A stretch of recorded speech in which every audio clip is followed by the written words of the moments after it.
can't roll the dice. The stakes are high, but these ain't no highs. So play your cards, but there's no goal straight. It's the end of the streak. Time to face your face, but was this another race of your dream? You had one last play that we couldn't believe. And though the house was cheated out of a quick but And welcome back to Beginner's Luck, the only D&D podcast where the DM has the words juicy tattooed on his ass. I am Larry, I am your GM, and welcome once more. I am joined by my... Look at all your faces. My players' faces. Hi, welcome, hello. I'm joined by my beautiful players. Let's take it from the top. We have... Hi, I'm Bella, and I'm uncomfortable. Again! That's 2 for 2. I wonder why. Hello, I am Rob, and I play Gordar Sevrok, and which cheek? It's split. It's split! So it's C. But wouldn't it be Is like the eye the crack? Juossi? Yeah. Juossi. Yeah, sure, we'll go with that. Here, let me show you guys. Those who are listening cannot see this, but I'm showing my ass right now with the You don't words need to- juicy on it. No. We don't care for Yeah. prostrating here, okay? It's You don't hairy. need this. It's so We don't hairy. need to praise the sun. Excuse me, it's praising the moon? And lastly, we have... Hi, I'm Rainer. I wish I didn't see that.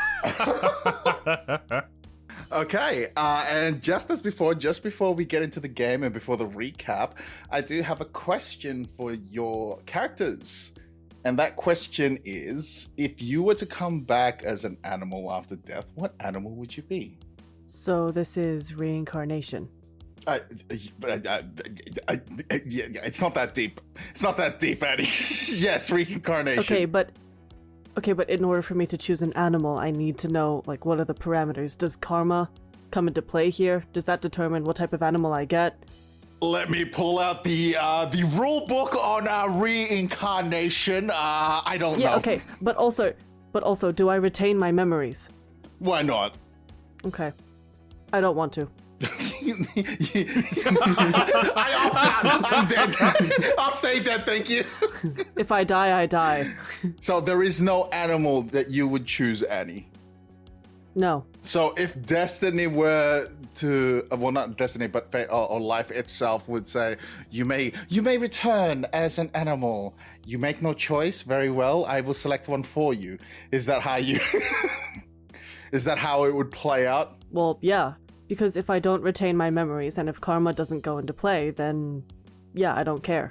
If I'm not going to be conscious enough as an animal to actually play the part as said animal, there's no point. From your question, it was stipulated that you would retain your memory. I said, sure, why not? Come back to me. Okay. All right. Gordar, my dear boy. Welcome to Beginner's Luck, where we get sidetracked on the intro. I think for me, if I was to be reincarnated into another creature of some kind, I think I wouldn't mind being a cat. Sit around, do nothing all day, just chill, enjoy the luxuries as you get pampered and looked after by the, your servants. I think that would be quite a nice life. And get all the fish to eat. Yeah, Gordar seems very cat-like. Yeah, I can see that. And Rainer, what animal would you be? Probably a dog, because I've got that dog in me.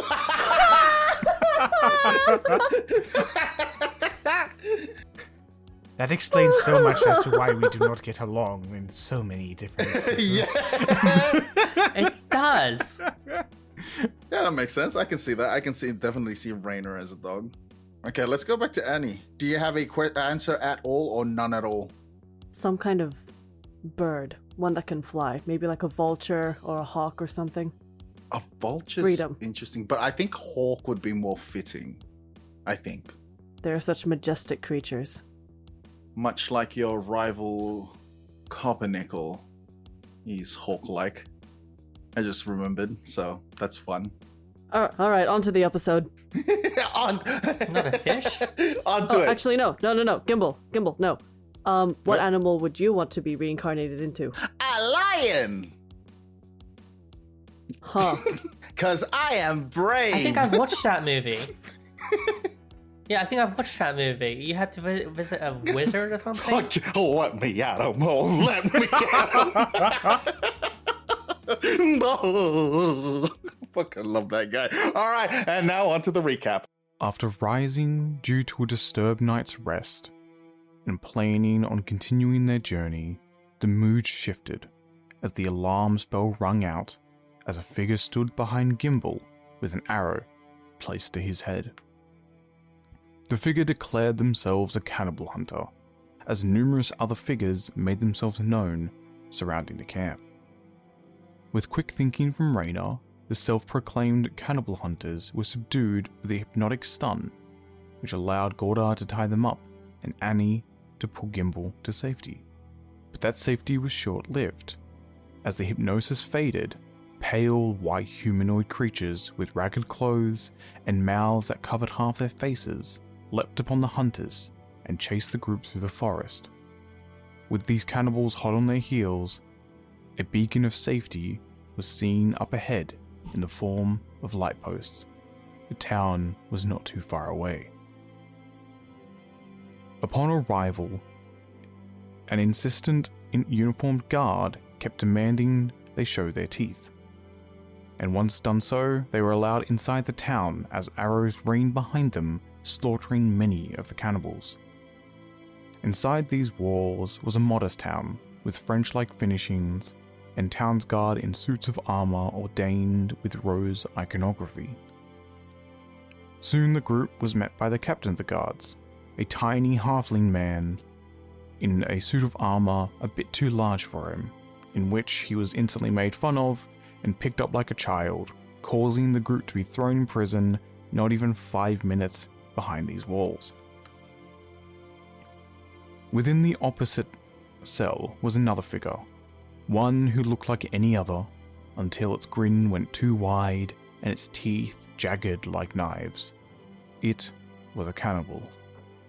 With unspoken knowledge, the cannibal taunted the group with tunes of the past not sung aloud in years, the relationship of a beloved parent gone estranged, and a looming quest with new siblings.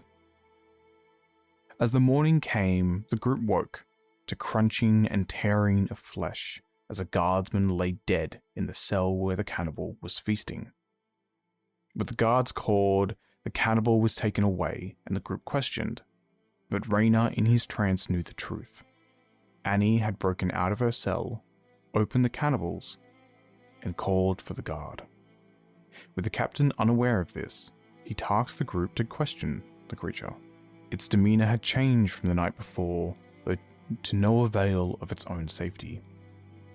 Charged with the incineration of this creature, Annie decided it was the perfect opportunity to experiment with crystals in the enclosed stone room, which caused an explosive inferno to engulf it, sending all people away crashing into the walls behind. Though for Annie, she was not sent away, as the fire held a secret conversation between her and a tiefling manifestation of her benefactor. As the flames died out, Annie remained standing before a charred corpse of the cannibal. Tired, bruised, and some furious, the group was led to the home near the church to rest and recuperate. Next to the church, which stands a large statue of a tiefling man covered in roses, who looks identical to Annie's benefactor. You find yourself at the town center with the statue of Heinrich, the founder of said town. Well, their patron saint.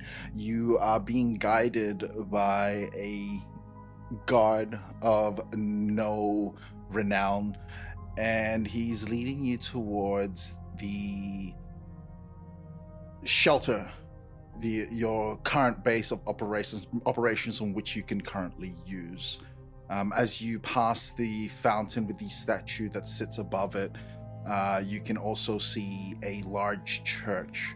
The church itself, you can see that it stands above all the buildings in this town. It is quite large and ostentatious, I guess would be the word. There's a sense of opulence to it in its design. Very Renaissance Catholic sort of style of church, with gargoyles on its parapets. Parapet, is that the right word? I'm pretty sure it is. I'm gonna go with it. And he brings you to this small building just next to it. So you guys will be using the building here. Use it as you will. I believe our headhunter will probably come see you to talk to you guys about the cannibals that are surrounding the town. And gives you guys a once-over, looks at you, and stands at attention, and turns around and leaves. I definitely need to lie down after that explosion. And Gora goes to enter the building. As you enter the building, it is a very modest building. You can see that it has all the things that can be provided for you. There's a pantry, there's a small kitchenette. You can find a small living space with chairs, a fireplace, and you can see that there is only the place leads to a one room, but you find inside the one room that there are several beds in there. In the one room? The one room to rule them all? Yeah, the one... Sorry. That got me. I got to open the door, finds the biggest bed. My precious. Face down. There is no biggest bed. There is about 6 beds in here, and they're all roughly about the same size. They're all like single beds. That doesn't stop him to making the one that looks in his eyes the biggest. I'm not saying that there is a biggest one. I'm going to start trying to have a short rest and just a little nap to try and get back my HP. Annie, Rainer, you enter this abode, and you see what I did describe. There's that living room, this kitchenette. What is it that both of you are doing? Annie goes straight for the pantry and just starts grabbing as much food and as much drink as she can, and she's whistling. She's smiling. This is the most energetic that you've ever seen her. She's like, It is well stocked. Very well stocked. For a small town such as this, you imagine you didn't see any farmlands along the way, but this pantry for a little abode that isn't housing anyone, the pantry itself is very well stocked. Okay. realizing that it's fully stocked. Do the things in the pantry themselves, do they have expiration dates? Are they good or are they expired? Well, no, you have your your cured meats, and a lot of the perishables are not gone or not rotten. They're fresh vegetables and fruits, but not so much in a way of meat, apart from the jerky and such. Interesting. Annie chomps down on the jerky. Hey, Annie. Yeah. I know that I was pointing this gun at you a little bit ago, but would you mind showing me how to use it? Keeps chewing her jerky, swallows it. I'm gonna be honest, with my track record, I'm probably not the best person to speak to. You did build it, or at least could you help me figure out how to make these bullets? Sure, but aren't you mad at me? I am not as mad as I thought I would be, because being mad doesn't mean that I'm gonna survive. If I want to survive, I can't be mad. I can be mad in my own time. Fair enough. Alright, let's go outside. Okay. Do you need to continue eating, or? I can do 2 things at once. Chucks another piece of jerky in her mouth. You seem very spry. Is it the youth, or is it the new hand? Or was it the massive explosion that you caused everyone to really get hurt in? All of the above. thick. Maybe somewhere towards the back of the church? Hopefully it's like deserted and no one is there or nothing of value, probably. So you take a look around this church, the building in itself. You go around the back and there is a small little graveyard. Like there's just a few graves here. Nothing too exciting. Yeah. Big tree at the back as well. That's pretty much it. What it is. But if you're looking for privacy, you've definitely found it. Just beyond the little graveyard, there is this high wall that cuts the rest of the town off. And so all you have is the church from one side and then the wall to the other. Probably not right on these graves, but maybe just closer to that back wall over there. Sure. All right. I brought some bottles along, just in case. Huh. Good idea. All right, set them down. Raynor will just kind of put them off into a wall or something that has a little bit of, it's off the ground, Tombstones? and then return back to Annie. Sure. So you place bottles up on top of the tombstones. That's I don't think he would. It's up to you where you put probably really disrespectful. Alright, I'll put it on a wall or something. Yeah, We'll better. find one. So he just kind of goes, like, picks up the bottles, walks over to like a wall that's kind of at half height, and then just put it there, and then returns back to Annie. Okay, so you've obviously used a gun before. Just show me how you would shoot this thing.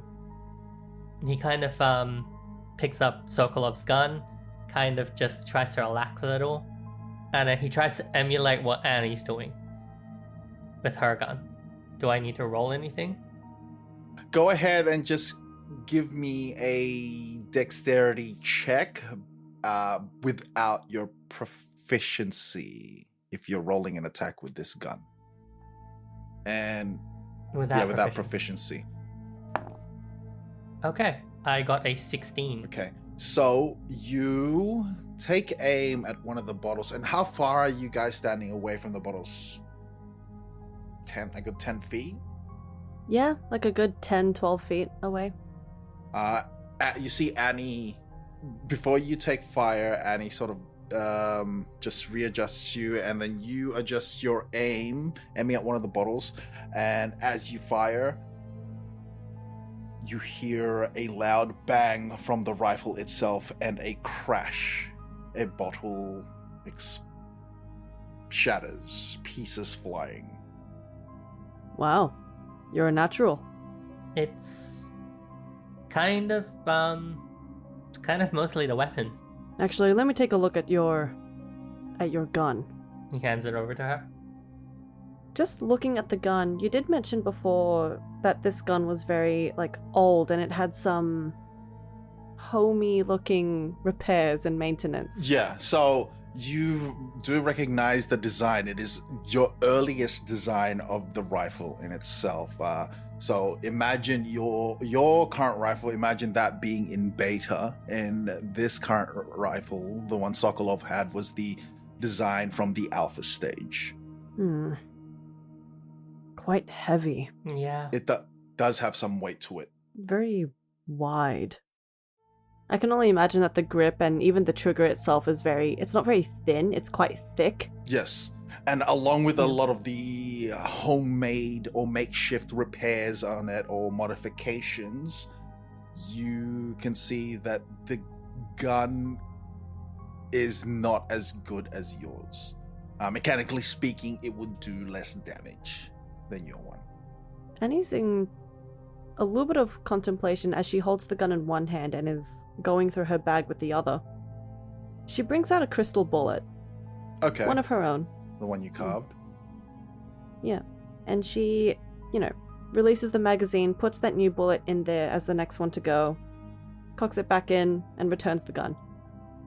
Try hitting another bottle, but with that new bullet I just put in.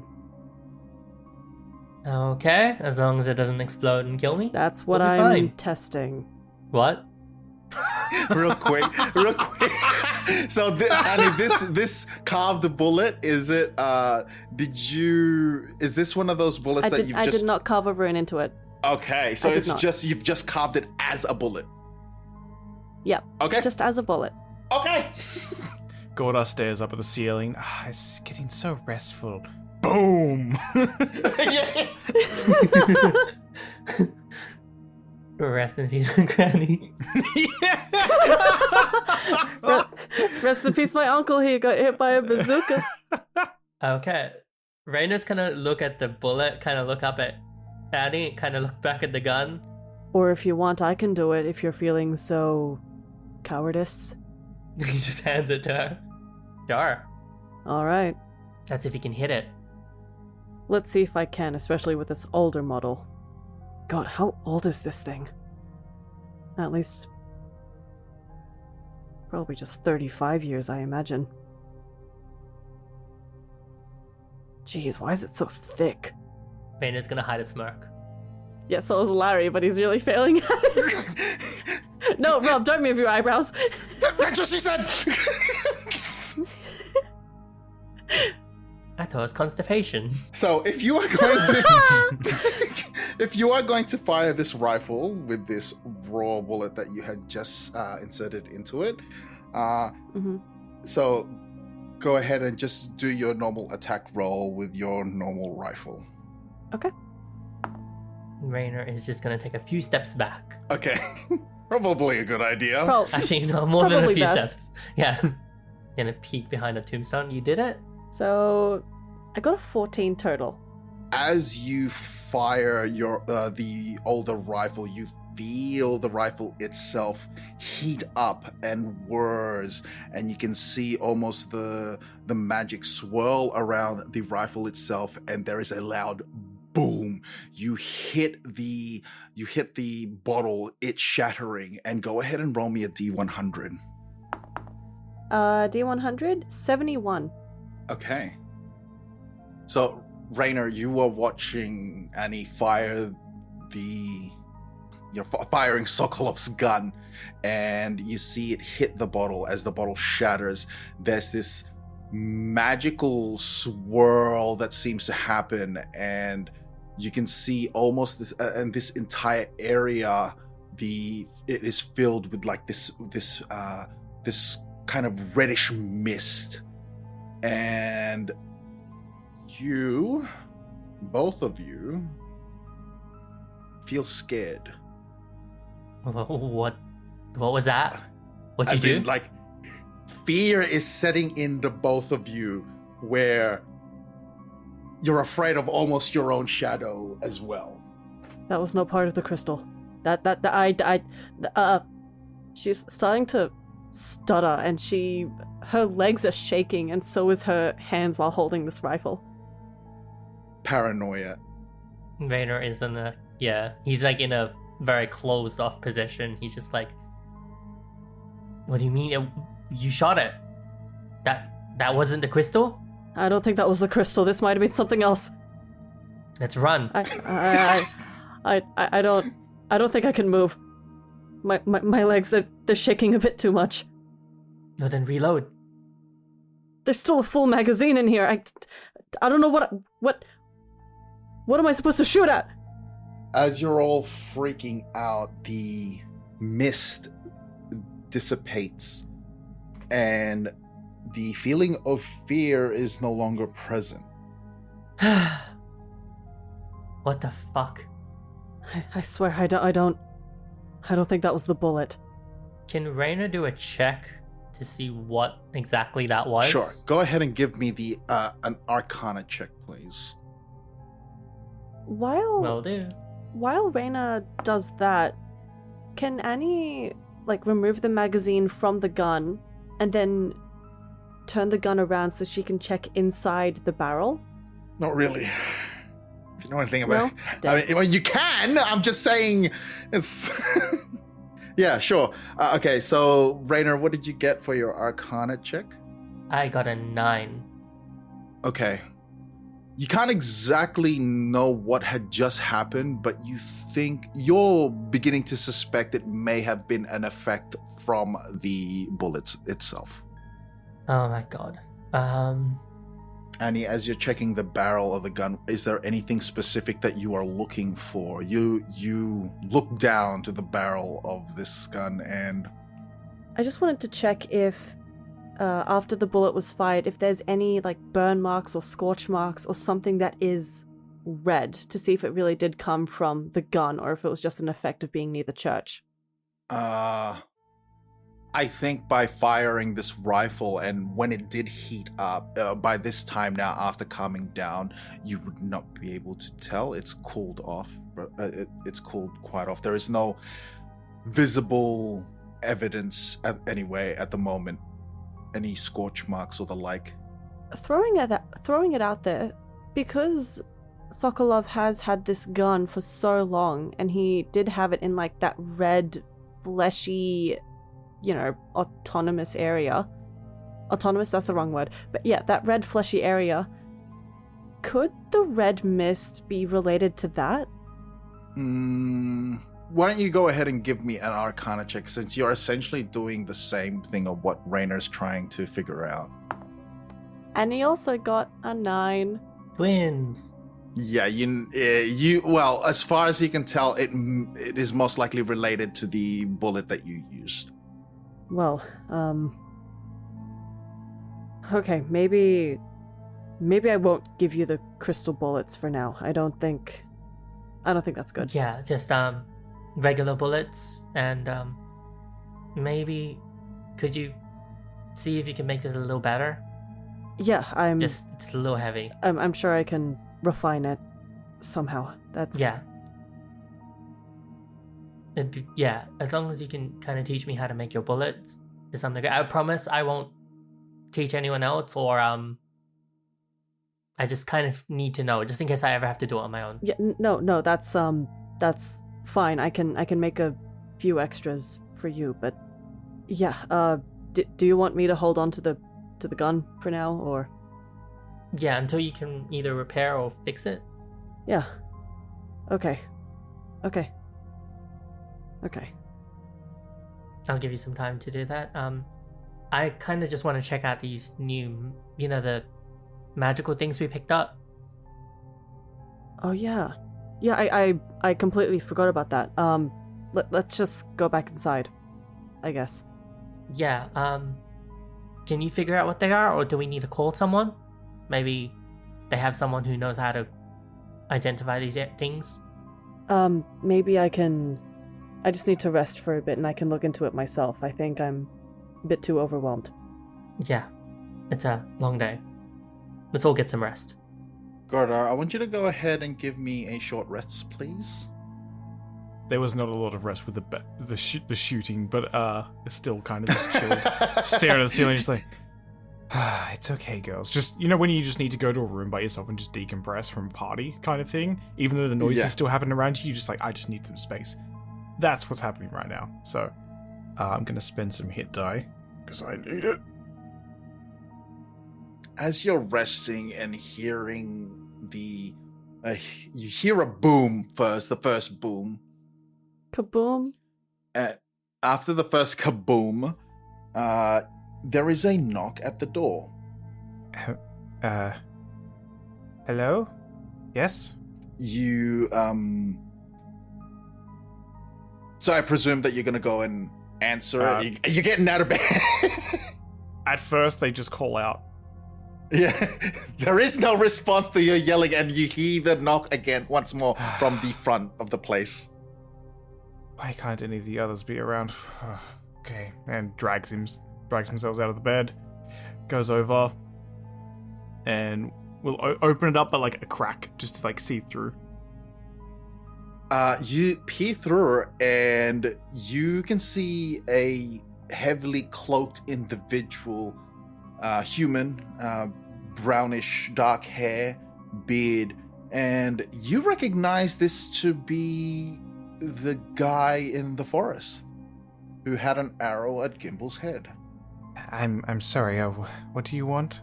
He wasn't looking at the door initially and didn't notice that you cracked it open, but as you've spoken, you see him turn to you, not fully seeing who you are, and he says, I'm the head hunter of the for this town.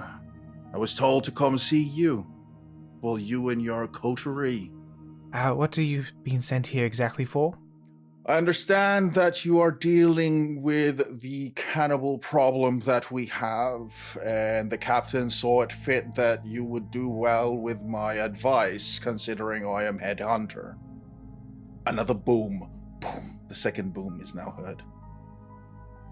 He seems jolt for a brief moment and then straightens himself up. Well, okay, well... Come in, I guess. Do you still have it, like, as a crack at the moment? Gordar is now going to open the door as they say that. Okay. Do you try any more funny business with your arrows? Well, it's best not to get into the details. Yeah, so as you open it, there's that moment of recognition. Mm-hmm. And he looks like he is about to say something before you, but then you said something. And all the girls are arcing up, just... He looks at you and then peers inside for a moment before entering. Where's Gimbal? Your companions? He's there, reading his book, just at the corner by the fireplace. And he looks towards Gimbal. So you're not cannibals, I take it. As he makes his way in, he goes straight into the kitchenette and grabs a piece of fruit, an apple, as he makes his way to the living area and sits down as he begins to munch on said apple. No, we are not cannibals. Well, it was lucky I didn't kill you then. Look at me. I am way higher than that. Why would I resort down to that? Yes. Well, I wouldn't know.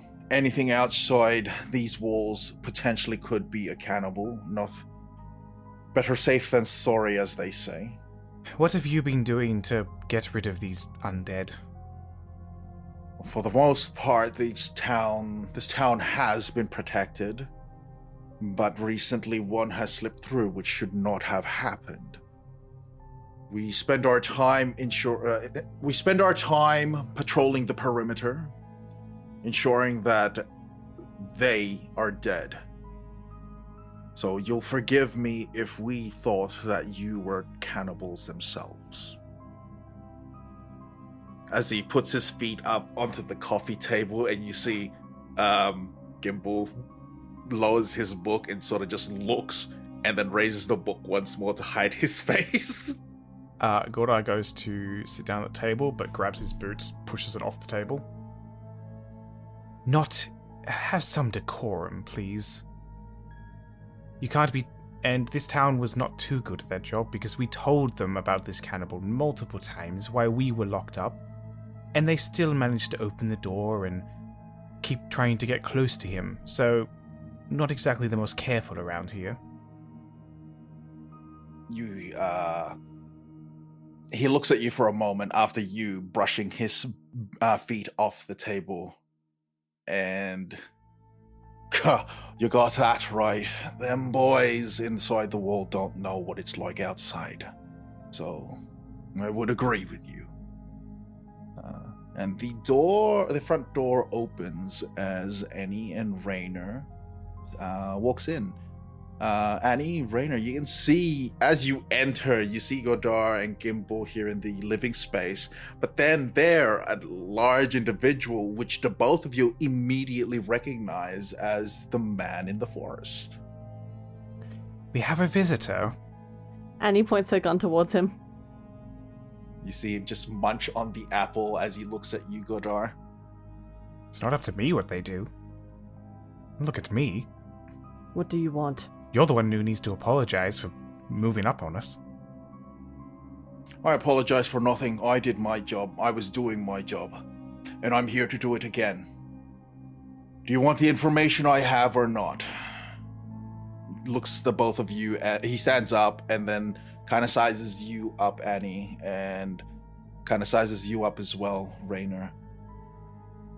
It's a good thing that none of you are cannibals, though I will be keeping my eye on you just in case. But the captain has told me that you will be taking care of the larger problem at hand. Annie relaxes a little bit. Considering what had happened in the last 24 hours, so I was not present for, though this should not have happened. Cannibals can't pass through the gate. There is a certain perimeter that they should not be able to get in through. We just ensure that the outlying perimeter is clear of these cannibals. I take it that you don't know a lot about this town, so... Not so much. We haven't been here for too long. He looks around you guys once more. I'll just have you know that this town is protected by our patron saint, Heinrich. And no cannibal has ever entered this here domain. So this would be the first. And I understand that you took care of the cannibal. Looking at you, Annie. I nod. And then he focuses his attention to the three of you once more. And I understand that this particular cannibal spoke? It did, yes. Quite creepily, if I might add. That is unusual. They're generally wild creatures and have no sense of, well, I wouldn't say intelligence, but they don't generally speak. Well, this one most definitely had some kind of conscience. Yeah, had a way of getting into your head as well. It looks like you pardon me.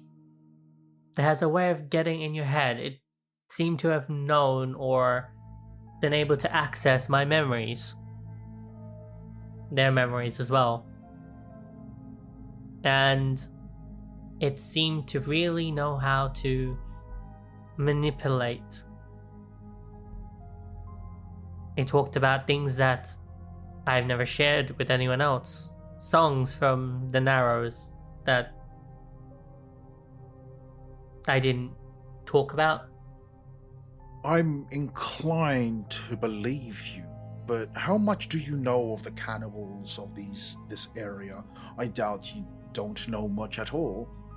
But I'm happy to share what I do know. These cannibals are nothing more than wild beasts. They don't speak. They're not hardly organized. Not that I doubt your words, but it is very unusual. Could there not be a mutation or some sort, or a different sort of subspecies within them? Or perhaps these creatures are the subspecies? Let's not generalize right now. Our lives are on the line. You see him move towards the center of the living area once more, and he takes a seat upon the coffee table. You see him reach into his coat, and he pulls out a map. And as the three of you converge upon this map, well, the four of you converge upon this map, you can see that it's a map of Heinrich and its surrounding areas, the forest. There is a road that's shown, and there's particular markings on the map with a circle and X on them. He points to each of these ones. These are what we call nests.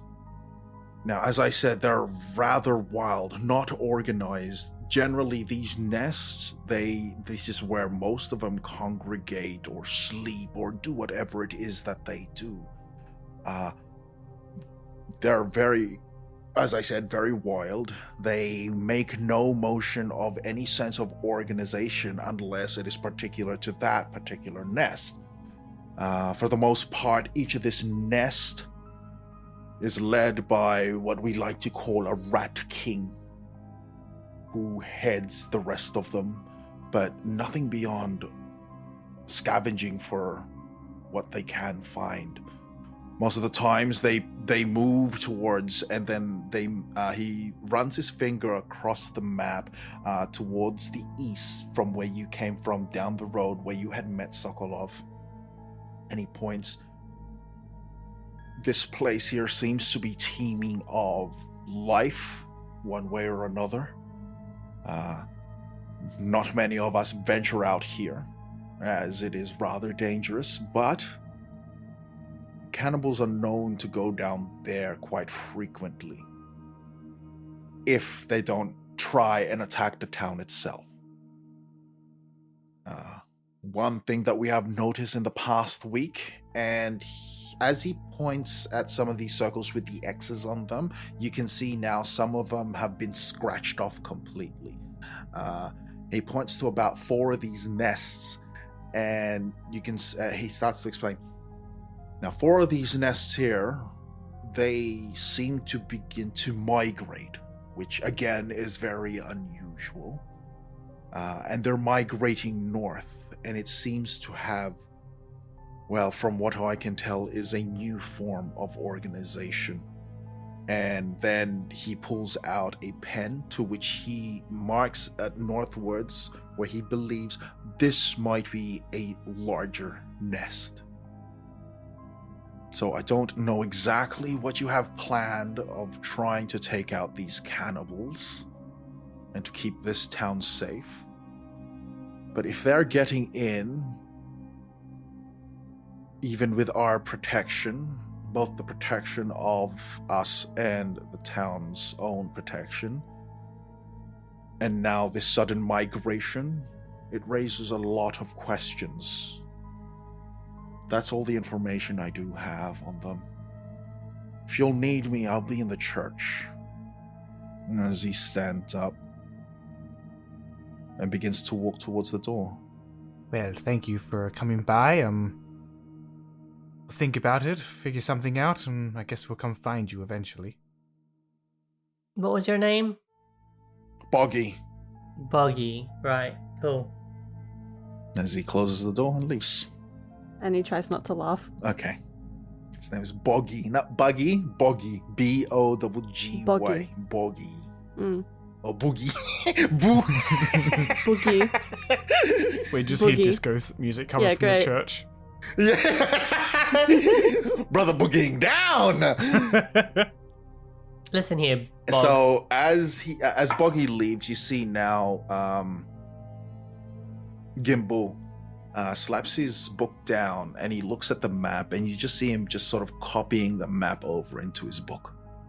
Okay, look, I understand that I may have pushed it a bit too far in my own execution of the cannibal, but I do have some information that I've yet to share with you all, and I did not want to share it with Buggy in the room. Okay. Fire away. Not literally fire, please. No, shut up. So, to start, I wasn't actually the one to kill the cannibal in that execution. I did not finish him off. I think you clearly did. You blew up the entire room. The image of it was me. The actual killing was done by my benefactor. Oh, gods. I saw him rise up from the flames and kill him off myself. I just burned the corpse. Huh. And the other thing, and Annie removes her jacket to show her new arm with the rose and vine tattoo all over it. And she holds it up in front of her face. Cool ink. Thanks, except this isn't mine. This arm was given back to me by said benefactor. But here's the funny part. The tattoo is exactly that of the captain of this place. The emblem that he has on his armor. It's the exact same. The statue that's in the courtyard of this place is the exact same, at least has the same face as my benefactor. No, I don't know what kind of fuckery is going on here. I'm not really religious myself.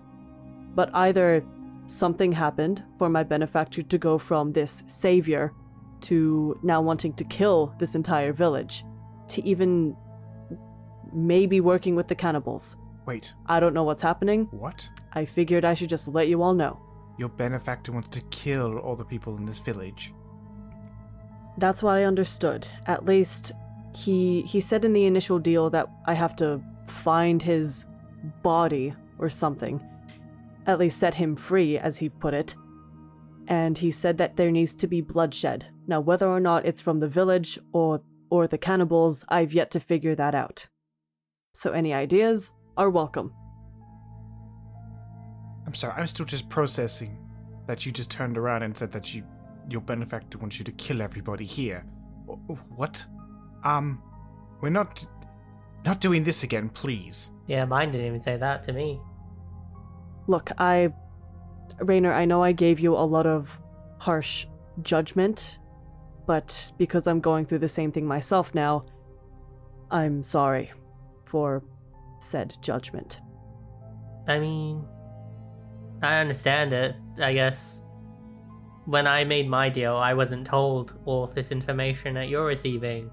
I was kind of just told, free her, and then I didn't really question it a lot. So, yeah, that is kind of on me. Yeah. But, I think I have a bit more open communication between myself and this guy. And she points at her arm. I think maybe then we should research who this person is, and maybe a little bit of his history might help us figure out what we need to do. I was thinking that as well. The more we know, the more useful it will be. I don't know. I like the benefit, I just don't like where it's going. I am just... Honestly, I'm just over all of this. But... Why... Oh yeah, that, and apparently he knows your dad.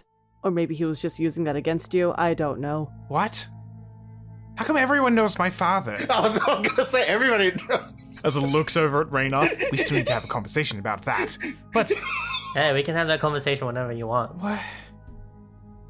I am so confused. This is... We come to a small town.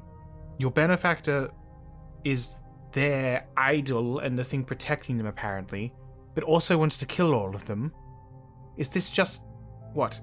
Raising them up like cattle to slaughter them? Is that what this is? What's happening here? Look, I have the exact same questions you do, but I think we need to actually enter the church, maybe avoid Buggy, and then just find out what we can by speaking to some kind of priest or some kind of advocate or adversary. I think maybe the slaughter is related to, if we remember correctly, back when I was possessed, they slaughtered every single one of those dragonborn,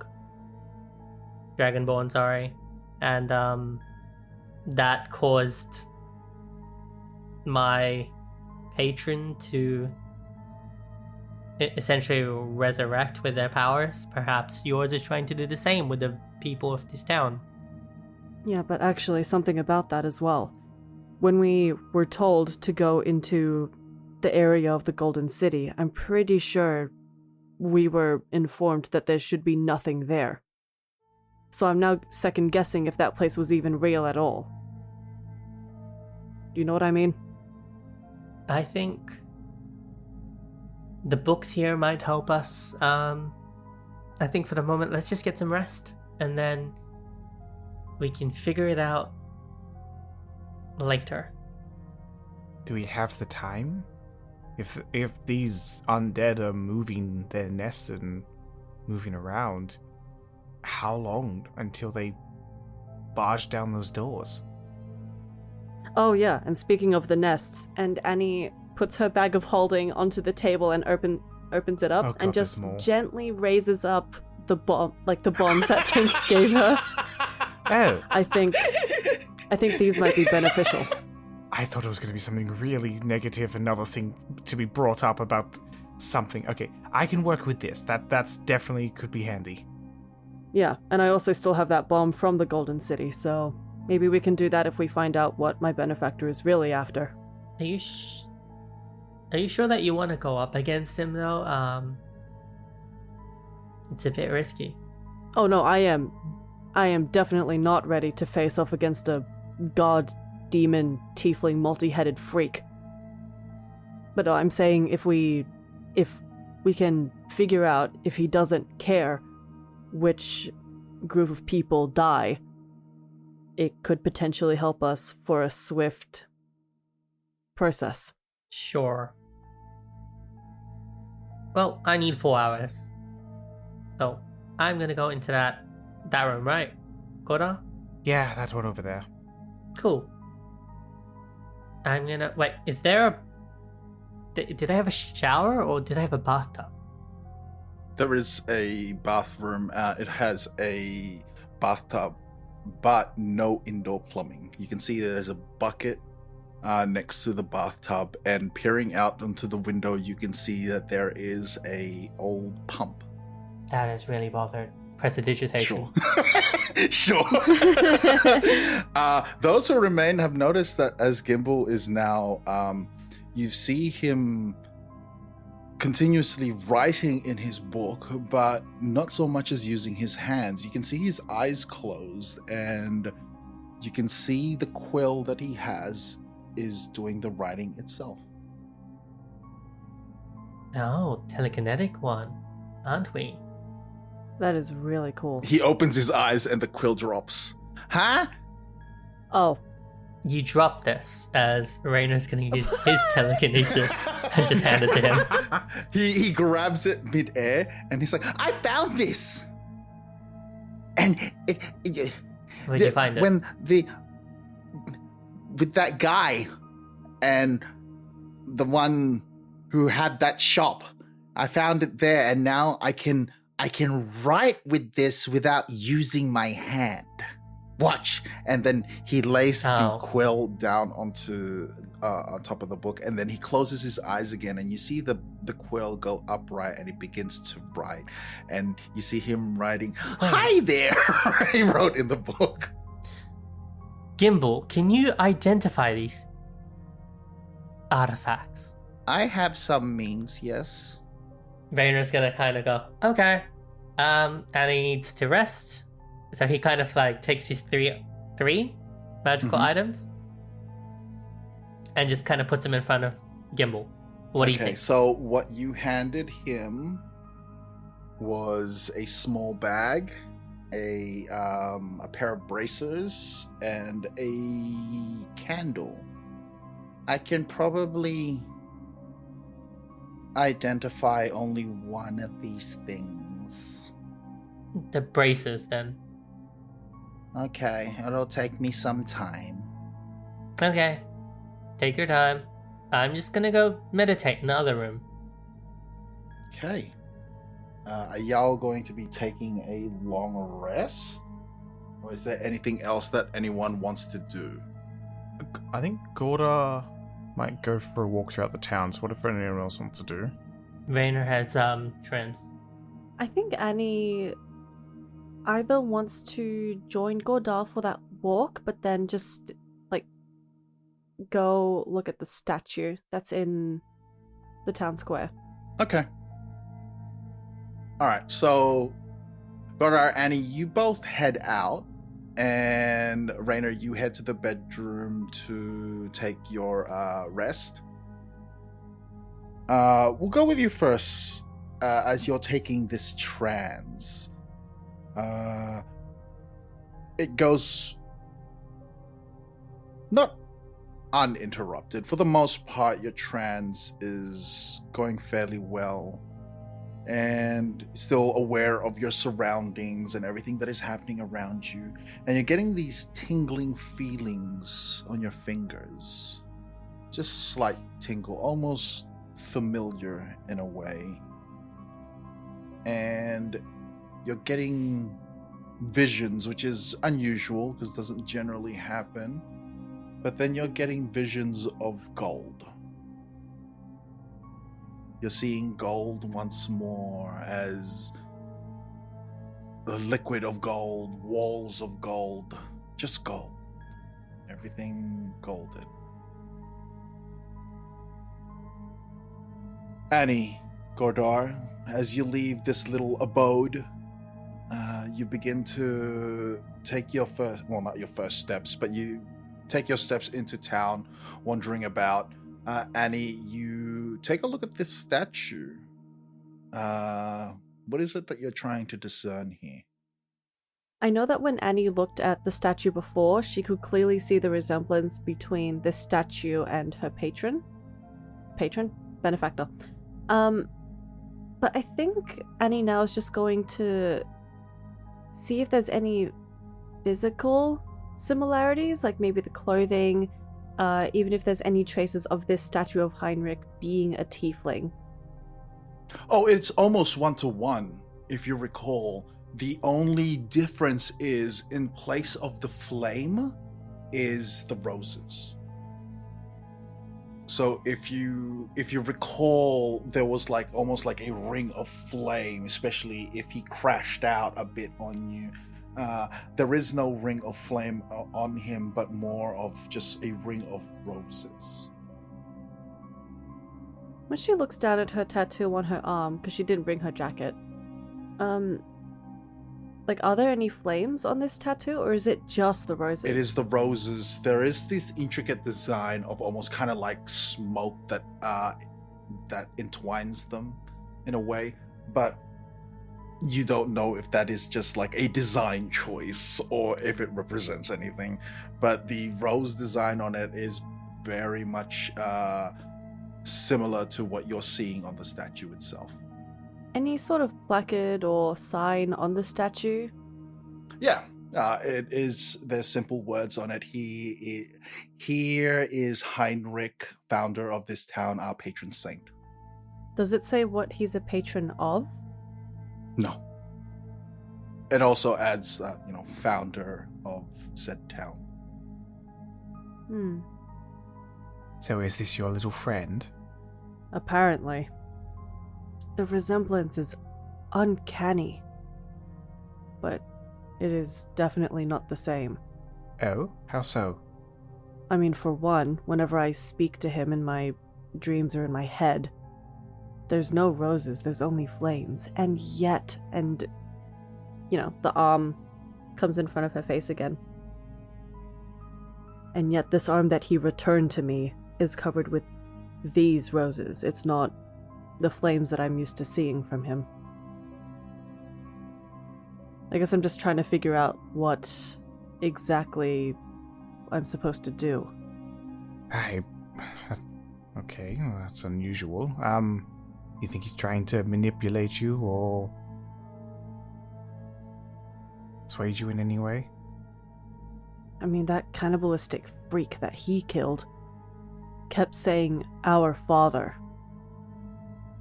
That's why I'm really confused. Maybe he was a long-lost brother.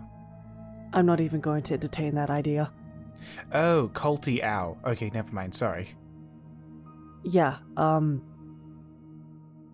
wonder if there's anyone I can speak to about this. Where are you going? I was just going to go for a walk, but this seems more interesting. We might have a look at the church, see what's in... psalms and other... how else to describe it? As, propaganda they have? Maybe they have a brochure stand. That would be interesting. Shall we? I guess so. As you walk towards this looming church, as it almost looks down upon the both of you, its huge double doors are wide open. As you enter, you can see a font just before you enter, and on the left-hand side, a rack of brochures. A rack. Oh my god, I was Have right. one! In this small town, they have one! A rack of brochures. And he How grabs a dusty are they? brochure, maybe two, maybe three. Have you heard our Lord and Savior Heinrich on it? How dusty are they? Are they Very like dusty. dated like The- 90 years beforehand because Yeah. no one visits this town to take them? Exactly. So it is quite When Annie old. picks up a brochure, she flays it in the air and she goes, she blows on it, gets rid of all the dust. Really? Right in my face? Sorry. So on the brochure itself, on the front of it, it says, what would it say? Heinrich and you, our patron saint. And there is a rose just on the cover of this brochure. Once again, very much like what you're seeing, the emblem that all the guards are wearing, and very similar to what the captain of the guard was also wearing on his chest plate. See what I mean? Now I'm just really confused. As am I. As we look around this church, what are we seeing? Like, how ostentatious is it? Like, what kind of size is it? Is there anyone in here? It is very grand. You can see that there's pews lined up on the left side and also on the right side. You can see a few people here that are in prayer. There are certain sections where candles are lit, and there's like a statue of Heinrich himself. And just beyond, at the other end of the church, is a huge altar with a not basin, but like a slab, a rectangular slab that sits at the center of this altar. And there's these huge stained glass windows that looks over the entire church. 3 of them. In the center of it, it is Heinrich once more, and then the other 2 on its side are roses. You can see Boggy at the front, on his knees praying. Godard leans over to Annie. Wow, they really love him. This is a bit much, isn't it? Yeah, I wasn't really much of a churchgoer, and this is really making me not want to attend one ever again. Have we entered another cult village? So I have a feeling we have. There's also stained glass windows on the side of the this church, and you can see that there are depictions upon these stained glass windows. You can see that there's a depiction of the war that had happened 80 years ago. There's also depictions of how Heinrich came to the people and have shielded them from the war, protecting them and ensuring that this place stays safe and from the ills of the effect of what had happened to the land. What time of day is it? It's in the afternoon, late afternoon, I would say. Okay, so we've got like the afternoon sunlight glow coming through the windows. Interesting. Well, anything interesting in that pamphlet, or? It's just making me even more confused. Yeah, let's, read, I guess. She opens the pamphlet. Have a quick skim. And you just enter, like, the place where you pick it up and you, like, pretend that you're, like, reading it while, like, skimming the area. Just like, quick little look. Just like, oh, yep, Very much looks like tourists. There's a painting of Heinrich in it with his thumbs. No. Oh my god. So you read the pamphlet itself, the brochure, and it is very sparse on details, and it just gives a general idea on who Heinrich is, or was anyway. In life, he was a man who was bathed in roses, who came during the war and warned about its coming doom. But with Heinrich, he was able to protect this town and create his own congregation. As the war broke out, this place was safe. It was a safe haven. And it also mentions that while Heinrich is a man, there's also but was he really a man, or was he a god in disguise, blah blah blah, and all this sort of thing, because he came out of nowhere and had saved the people. Does it say how he saved the people, or is it just like a presence thing? His glow, his light, protected them. Light. Yes. Okay. Awfully vague. Very. Then again, cults normally are. You fill in the details yourself. Also, remember, when entering the area, it is nothing like... When you first entered the area, it was nothing like in the Expanse. It was fucking normal. You can see the sun. Okay, so this just makes me even more confused. Don't really want to interrupt anyone praying. That seems really disrespectful, even for me. I wonder if there's a priest or an acolyte we can speak to. Yes, it might be a good idea to check somebody out. Look around. Is there anyone in, like, any kind of priestly robes or anything? Yes, so I was going to say, just at the altar itself, close to where Boggy is, you can see that there is a older gentleman in heavy robes, very tall, pointed hat, and he is beginning to he's beginning to light some of the candles around the altar as now the sun is slowly leaving. Well, you're the expert on this, so I'm going to leave this up to you, Annie. I know not Wait, a lot what? about No. this. Wait, you're buddy with him, so off you go, and starting to push Annie forward. He's sliding go down. across sliding across in the at the aisle, there's the pews, and it just is. I'm still going to be here with you, just in, I guess, spirit. Haha. Now's not the time. Go down.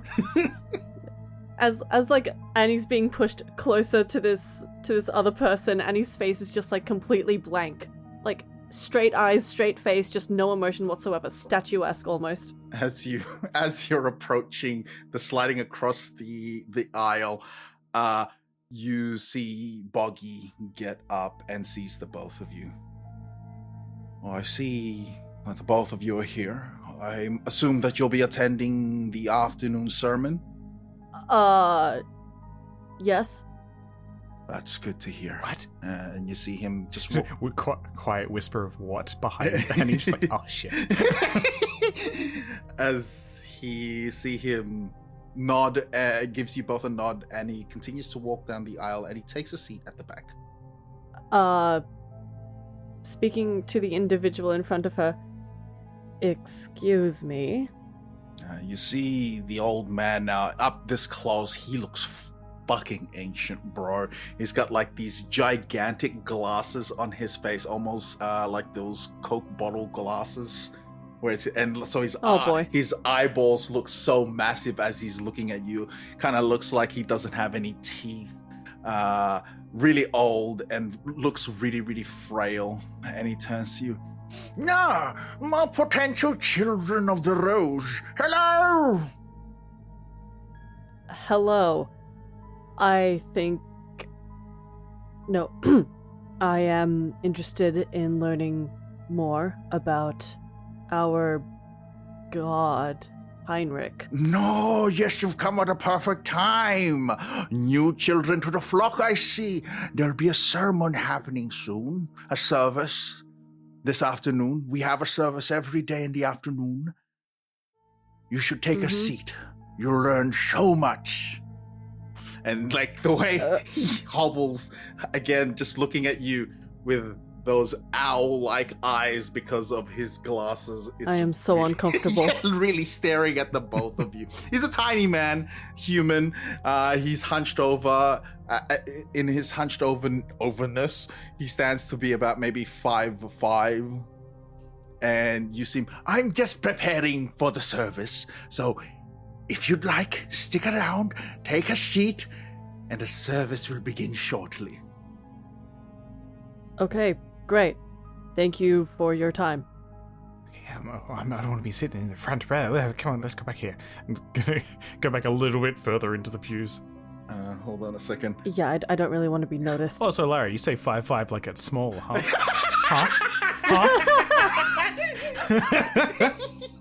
As you turn around to find a seat, you spot Gimbal in here, and he is praying. Oh. Gimbal, I didn't... Annie stutters and just whispers, Gimbal, I didn't know you were a follower of Heinrich. Oh, I'm not, but it seems like he's a swell guy as he pulls out the brochure. Oh, he's already been indoctrinated. Great, I think that's a record for him. Yeah, he sure does. And Annie sits next to Gimbal. And you just see him, and he's examining the brochure, and he's reading it. Even despite on how sparse it is, he's looking at the picture of Heinrich with a thumbs up, that painting there, and he too just kind of quietly gives it a thumbs up. And as you, This is so culty. as the three of you were sitting there in abject silence, I suppose, in the next 10 minutes, more and more people are coming into the church.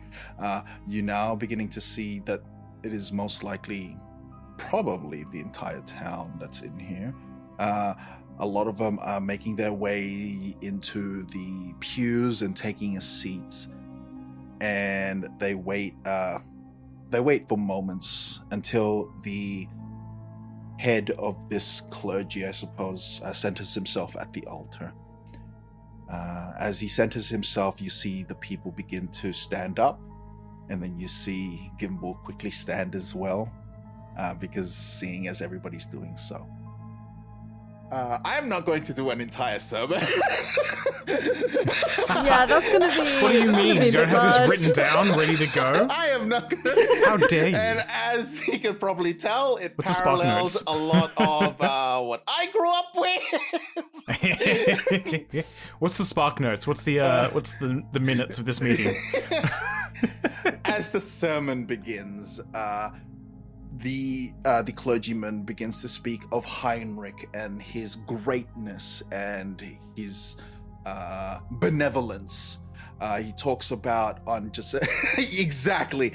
He talks about on how, again, he regales a tale of how he came to the town. Before it was known the town of Heinrich.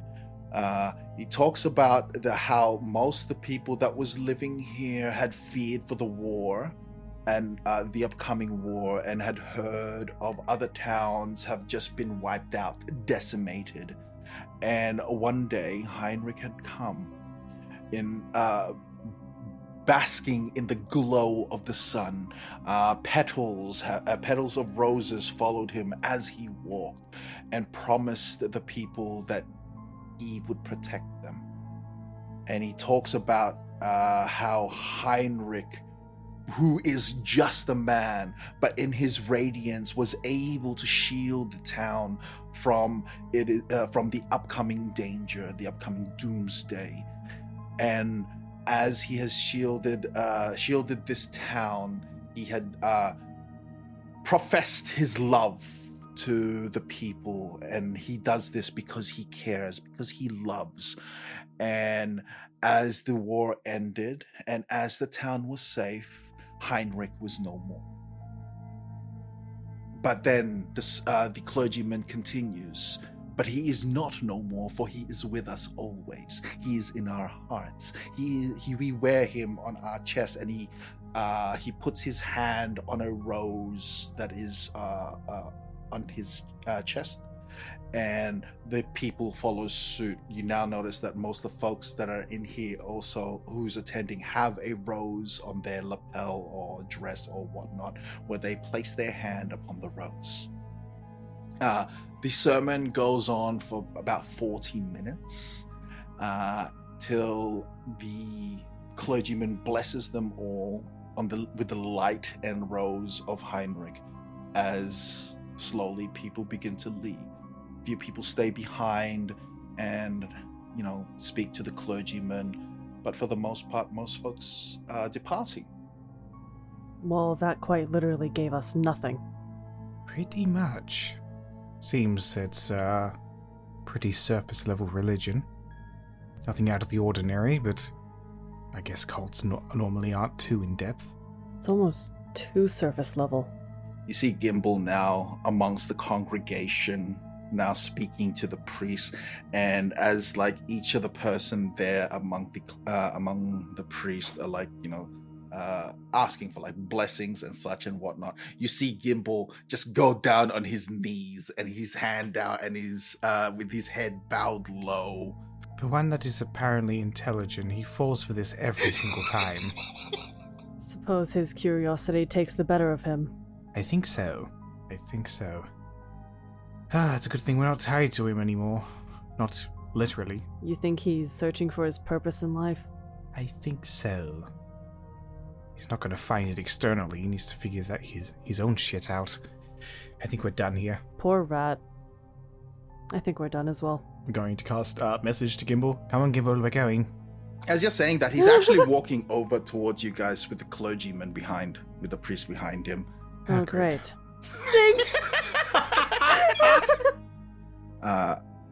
as Gimbal approaches with the priest behind him. These are my friends, and they too should be blessed with the light, he says. And oh yes, I think I've been blessed enough. Thank you. No, you are the young ones who have walked into town recently and wanted to know more about Heinrich, yes? What did you think of the sermon? It was an interesting story. Not story, boy, not story. It happened, it's fact. We would not be here without Heinrich. Well, it's still a story. Everything that is told is still a story. I didn't say that it was not real. As he was saying, You that, jumped to that he's conclusion. He's just like pressing a rose. Well, that's moving away. He's not getting. If the hand comes out, and he puts the I'm sorry. rose- The girls will not do well. You will be bitten. I warn you. slowly pulls away. Yes, you are rather unusual. I haven't seen your kind before. I didn't know hair could do that. And you can see him. But it's not hair. Oh, fascinating. I understand that you have questions. This young one here, And then, like, he looks down at Gimbal. said that you might have questions for me. Yes, just, some questions. I mean, where did Heinrich the Great go? That is the question, is it not? He left as quick as he came. Appeared from nowhere. He seemed like he was a man, but a lot of us believe that he was more than just a man. With the light and the flowers, As he's now reaching towards you with a rose, trying to put it upon your clothes as well. With his frail, shaky hand. Annie outstretches her arm and hand, the arm covered in the roses, just right in front of him, hoping that he can maybe catch a hint that she's already been, quote, blessed, unquote. He does not notice. With his shaky hand, he's just put that rose upon your clothes.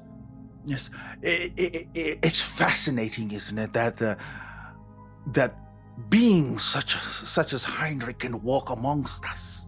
Yes? And we are blessed for it. He has watched over this town for so long and has protected us from the evil outside. Yeah, sure. Look, I just have one question. Well, many, but to start.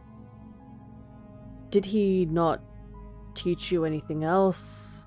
You know, did he only protect the town? Did he give no teachings, no sort of blessings or, you know, new practices? Taught us to be kind, Yes. taught us to love one another, to protect each other, to ensure that everyone here is protected from the evils outside. All that he asked was to follow him. And he did say that one day he shall be free once more and walk amongst us again. Actually, on that, is there a specific ritual that has to be done for him to for us to maybe summon him? But what do you mean summon him? He's all around you. He's in your heart. He's in your friend's heart. He's in this little one. As he puts his hand on Gimbal's head. It is more religious rhetoric, if anything, nothing substantial to what he's saying. All right, old man. What if I were to tell you that I have been visited by Heinrich in my dreams? I would say that you would be blaspheming in his house right now. I can assure you, sir, I am not, for he has restored something that was lost to me. And she raises her arm. I awoke one day with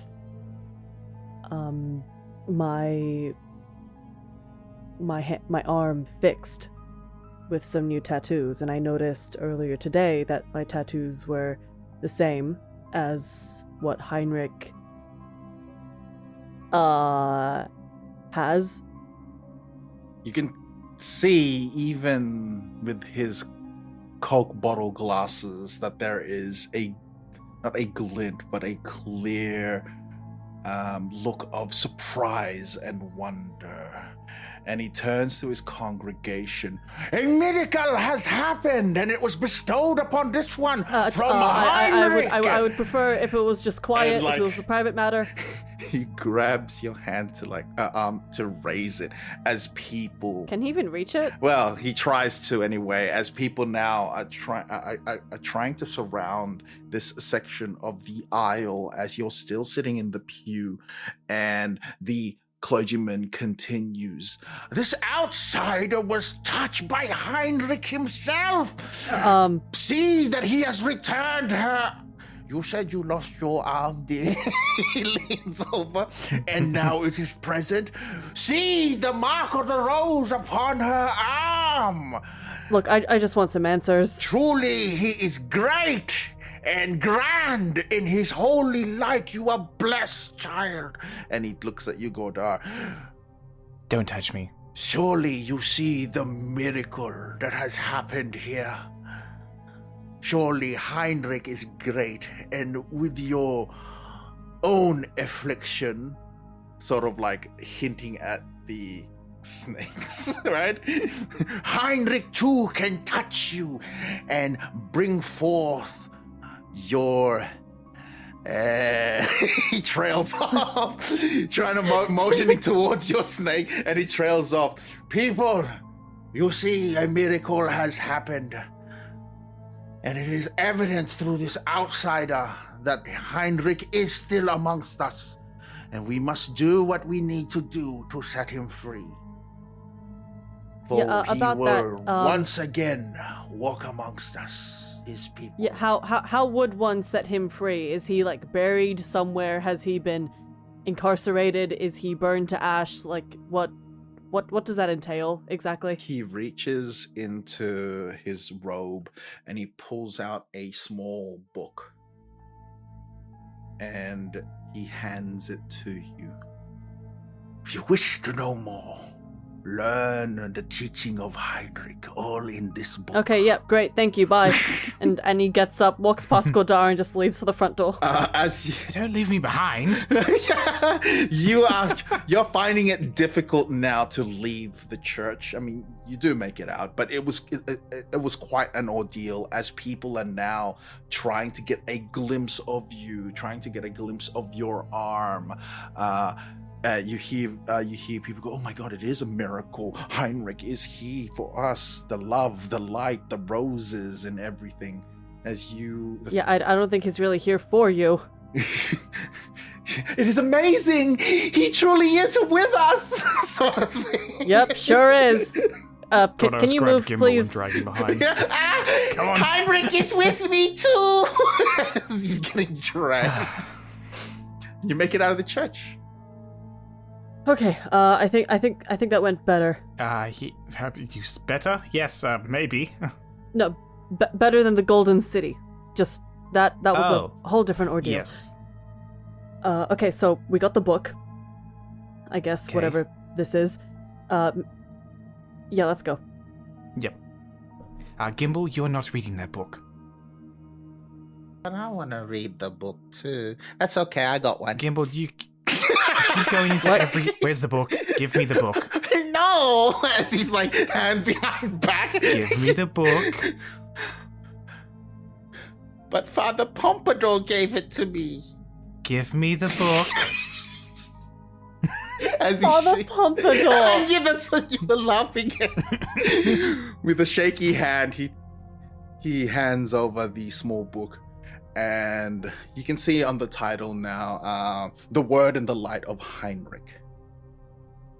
Now, if we get out of this alive, you can have this book back after you see what this place truly is. Even before you get finish indoctrinated way too easily. Before you finish his sentence, you see him just storm off. We're heading back towards the abode. Well, at least he's got his spirits up, I Well, guess.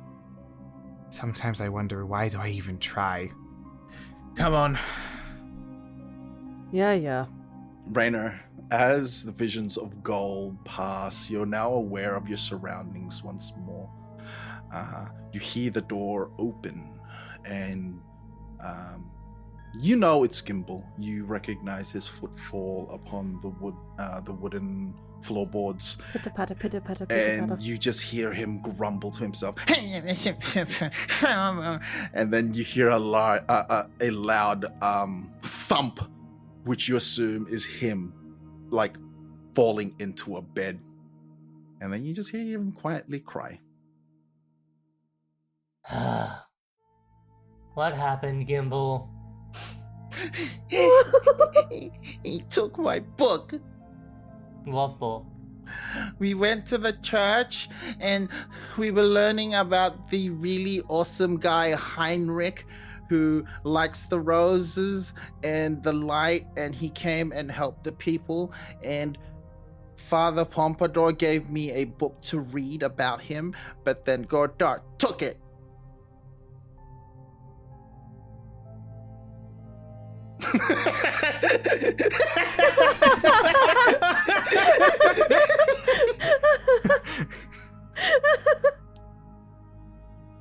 What? Father Pompadour podcast gave me listeners, a book. That was a facepalm. and Gordart took the book, and I wanted to read it. You guys suck.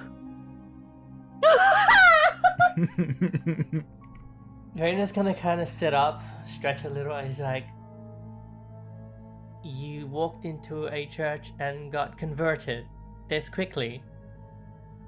I wasn't converted into anything. I just think Heinrich is great because he saved this town during the war. Look at this place. It's nice.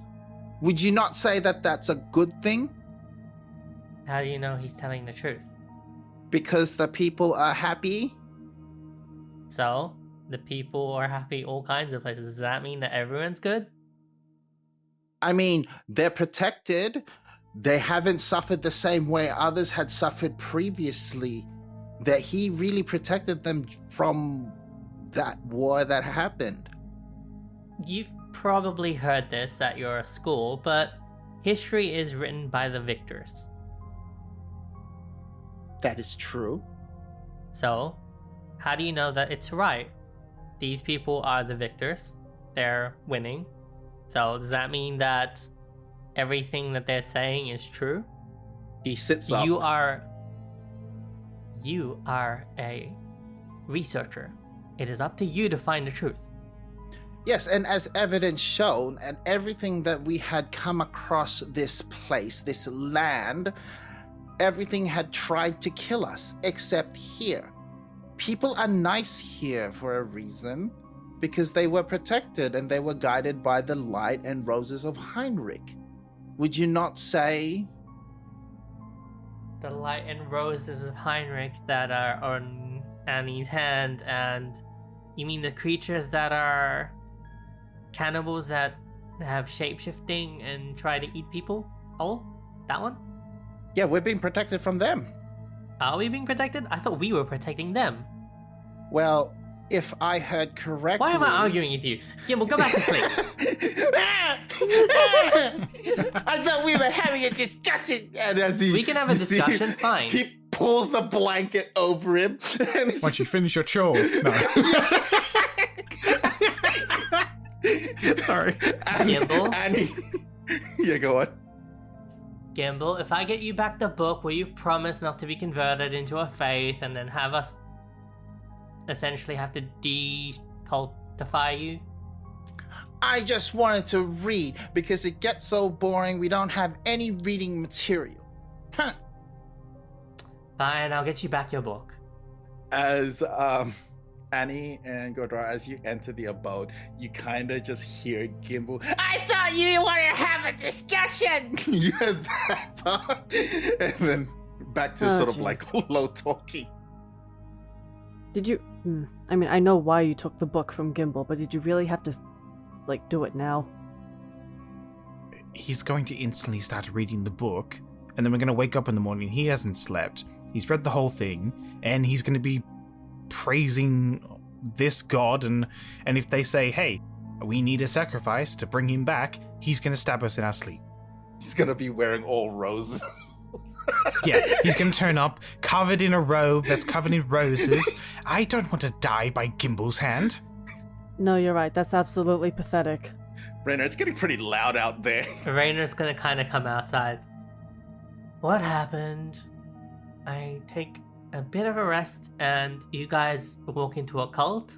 Well, this whole place is a cult. We were just Godar and I just thought it would be informative if we went to the church, and they just so happened to be preparing for a sermon, so we stayed, and then Gimble was in there, but Gimble already seemed so invested in the sermon and in the idea of Heinrich that he's just here, so Godar took the book away from Gimble just in case. Can I see the book? Whatever. I'm just gonna hand it over to you. He takes it. What does the book have anything that's culty or like that Rainer might identify would appeal to a very susceptible personality type? It is actually it's very unassuming in its design. It's just it's faux leather. So yes. It's a faux leather tome. It's a small tome really? that can Yeah. can fit in the palm of your hand. It is red, and it is gold writings on it, which said, what did I say? The light and rose of Heinrich, I think I did say. And that was all something along the lines of that. And you flick through it, and it is clear that it wasn't like you read bits and pieces here, and it's clear that it wasn't written by Heinrich himself, but more of his followers. And it's more about teachings. A lot of it is about love and the kindness of one another. But there is also this instillment of, to be saved, you need to believe in me. Heinrich is essentially what the book entails. Yeah. Huh, this is some professional work. When I wrote my book, it wasn't this nice. When you wrote your what? Huh? Wait, I thought you couldn't write or read. I had someone help me. Obviously. Right. Why are you finding that suspicious? No, never mind. Rainer's gonna kind of ignore the fact that he's reading the book right now in front of them. And they're not picking it up. I'm still thinking about that, but she's like, okay, sure. You hear Gimble sort of not slam the door, but comes out of the room, and he points at you, Godar. And I just want you to know that Father Pompadour said that he was going to show me something really cool if I read that book, and now I don't get to see it because you took the book away. And then slams the door and then goes back in. Gimble, what did Father Pompadour say he was going to show you? He said he was just going to show me something really cool, but I had to learn about Heinrich, learn to study the book. And if I... Yeah, okay, but what was it? I don't know! It was a secret! But he said it was really cool. Alright, look, how about... Okay, Godar took away your book because he didn't want just you to read it. I think it's best if we all just read it together as a group, and then we go back to Father Pompadour. Is this episode really going to be... Story time with Annie. No, it's a Bible study. That's what this is. It's a book club. Oh my god! Oh my god, it is a Bible study. Oh no. So, what are we doing for the rest of the evening? Gimble, did you bring back my item, by the way? I know you're sulking in there, but... Bracer? No? I haven't done it yet! Why have you... I'm not giving you back your book until you do it. Fine! You see, and you see Gimble jump off the bed, and then he pushes the door open, or pulls the door open, I should say, and he's just like, I'll do your stupid thing. And then... Do it now, then. He's going to go to the living room, and you see the bracer there at the coffee table, and he begins working on it. Jeez. And on occasion, you hear him go, as he's doing the identify spell. Guys, would you mind if I just take a quick moment with this book? And then he's gonna take it, and he's gonna go into a different room, and he's gonna look through all of this stuff, and he's gonna use his forgery kit and make an exact copy that has a lessened version.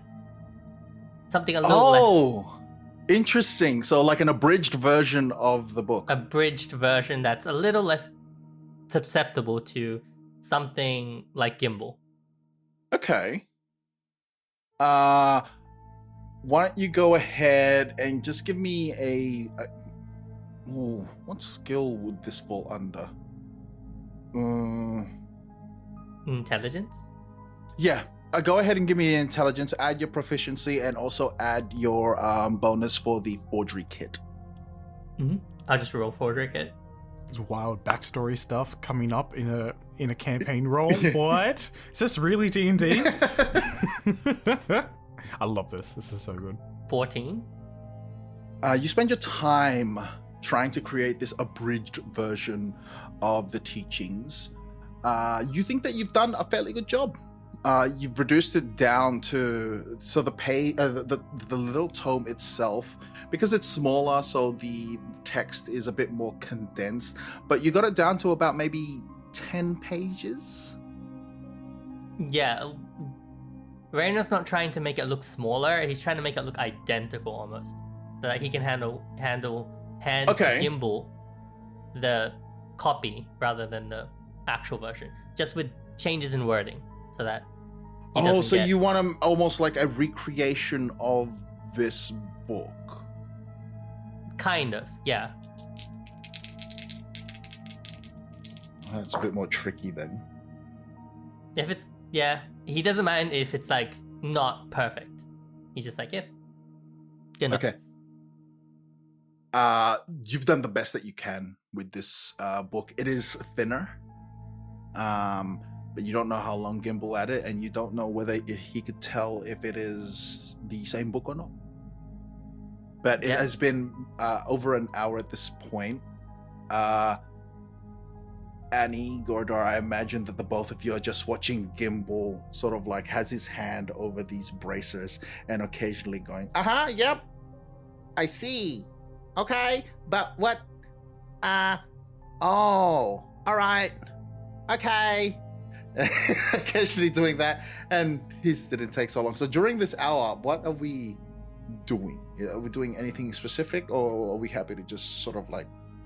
I think Gordar is more or less just found some food and nibbling on it, but not leaving the room with Gimbal, because this is concerning as someone who cannot cast that spell. He has no understanding of what's happening right now, and Gimbal's just talking to himself.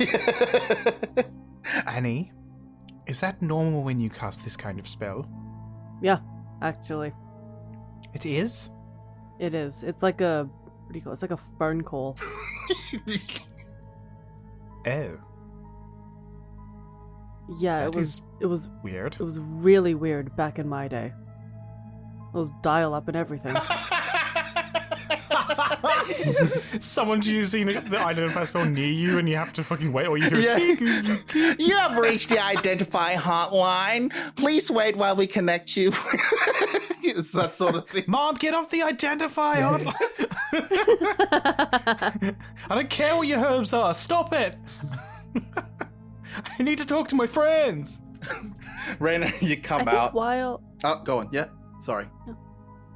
No, that's okay. I was gonna say, I think while Gimbal is doing that and Godard's snacking, I think Annie is just skim reading the book as well. There is a lot of fluff in this book. There are like very good teachings of a lot of it. It's just like on how to treat others, how to be a nice person, and all this sort of thing. Which you kind of notice around town. Most of the folks are generally kind to one another. The biggest stipulation is that, like, follow me into the light and you two shall see the rose, blah, blah, blah, and all that sort of stuff. Rainer, you come out now with this abridged version of the text. And you can see that Godar is snacking. Annie is flipping through. You know, see that Annie has a copy of the book as well, which she is flipping through. And you see, as you come out, you see Gimbal holding the bracers. It's like, I've done it! She! And he's like shoving it into you. Book, please! Book, please! What is it first? Annie closes hers and she puts it away. So, these are bracers of defense. Ooh. So, these give, when wearing, let me just double check. Is this the right book? That's my let me book. just quickly. Abridged. All right. So, mechanically speaking, you got to attune to this bracers, and while wearing these bracers, you get a +2 to your AC. Ooh. I am ignoring the other half of this. Okay. Oh, sure. I am giving. Well, it does require attunement. The other half of it is if you're wearing no armor. Okay. Yeah. So, But this was more or less something that I wanted to give to you because of what you wanted for your character. yes. And for our lovely viewers, what does it mean to attune? Does it mean sleeping with it like tarot cards? You gotta talk to it, you gotta caress it, and yeah. It's almost like you seducing. Wine and dine. You wine and dine. Sort of like Rita can you do just. 18 charisma, Just baby. a little cafe in town. You see Raider with a candle lit, a couple of wine, and then on the other side where he's sitting is just the bracers. No, he's gonna have a harem of So what do you magical do? items. He's gonna wine and dine all three of them at the same time. So Oh my god. essentially, you just sit with it and you focus yourself onto the magical item till it's like bound to you, basically. Sick. So he's gonna be like, neat. And he's gonna put them on. Okay. And book please, book please. Here, I found this version of the book. I think it's better because what was that? What was his name again? Pompadour? I met him Father before. Pompadour. I met him before. Oh, But I give me a rolled it deception down. check, please. Sure. 21. 21. Because I was going 21? to say you're gonna have to beat a 19. Oh my Told you. Yes, I I'm rolled for proficient. him as well. Yeah. So, Oh my god. yay! He grabs the book, and then you see him rush towards the by the fireplace. He sits on the floor and begins to read the book. Don't worry, it'll be fine. What are we doing for the rest of the night? I assume that y'all going to be taking a long rest, or is there anything else? I am curious though, while skimming the book, it wasn't a very thorough read. It was maybe like every 4th page, just read like a paragraph or two. Was there anything that alluded to how Heinrich protected this place? His light. There's a constant repetition of how his light protected these lands. It is very flowery. There's a lot of tales of just like how he would go down and help particular individuals with the. There's even a story or parable in there that how he saved, not saved, but brought a man back from the dead. A man who had died 3 days before and had brought him back to life. Which you find interesting, by the way, because this man was emblazoned with rose tattoos. Okay, this is strange. I'm just gonna take a quick step outside. I'll be back. And Godar, what were you saying? If we're just gonna start going down for a night, Gordo's gonna speak up. But I had a bit of a rest before, heading off to the church. If people wanna, I think even though we're in the town, we should still do some shifts. After the last town we stayed in that we just got to, didn't end too well for us. That's a good idea, Godar, as he looks up from his book for a moment and then back down. I'll take first, and I guess Gimbal will be with me because he seems to want to continue to read. He's fine. laying on his belly, feet up, like swinging back and forth as he's reading Yeah, this princess. Uh-huh. Yeah. And he's Where's his fedora? You step outside. You step outside to get some air. It is now twilight, I suppose, or closer more to dusk. The sky is darkening. It is unusual to see it like this, being out in the expanse, actually beginning to see some of the stars. So, yeah. And is there like any type of higher tower or a staircase or something that Annie could possibly just climb up and just observe the whole town? The tallest building in town would be the church, and it does have a bell tower on the side, and judging from where you're standing, there's most likely a spot where you can look over the town. Annie's gonna make her way towards it. You head back inside the church, doors still open, and as you enter, the clergyman or Father Pompadour is beginning to close the other doors of this church. Hey, young lady, welcome again. I take it. It's almost there's this sense of reverence now, the way he speaks to you, because you have been touched. I take it that you've read some of Heinrich's teachings, yes? Yeah, I wanted someplace to contemplate what I read. Perfect place to do so. I will close these doors. As he's like closing the doors. But you can make yourself welcome in here. If you need to exit, just open, but ensure that you close the door. Most folks just take the first pew. If they want to contemplate, you're more than happy to do so. Thanks. Thank you. And then you see him hobble off, and you see him head towards the altar. You see him give a bow, and there's a door just beyond the altar, which he enters. Does the door close behind him? No, he's left it open. How would I get up to the tower from the main hall, I suppose? Ooh, go ahead and give me an investigation check, please. Whoopee! All you need to get is above a 5. Well, good thing I got an 8. Good thing. No. From a 5, mind you.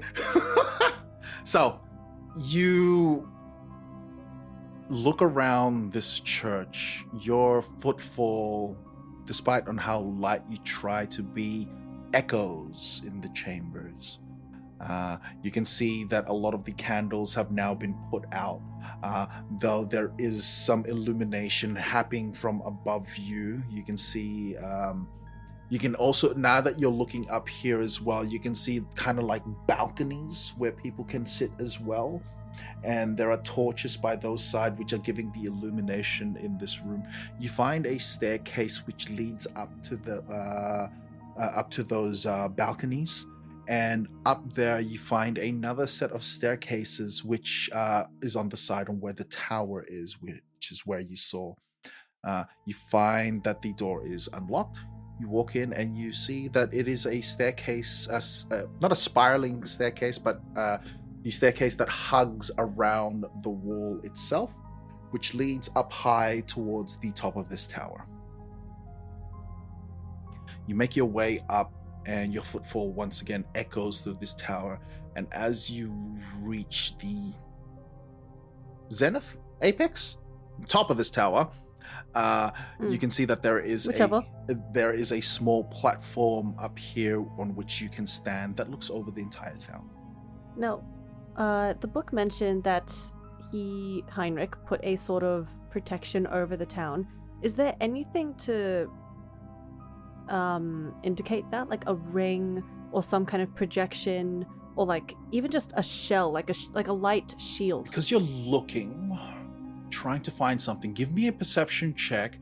And because you're actually trying to perceive something, I'm going to say that the DC is going to be 17. Dice gods, please. That's a nat 1 for a 2. Oh, no. Okay. Bro! She's back. I don't want Guess to be who's back. I back? want to go home. Back again.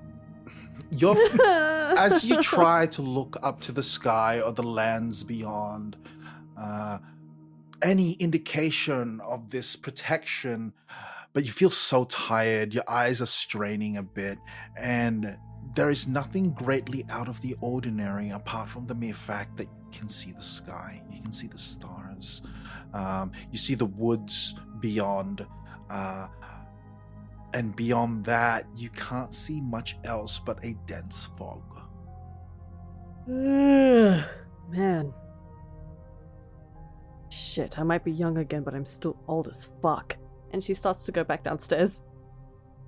As you head back downstairs, you exit the tower staircase, and you see Father Pompadour just there.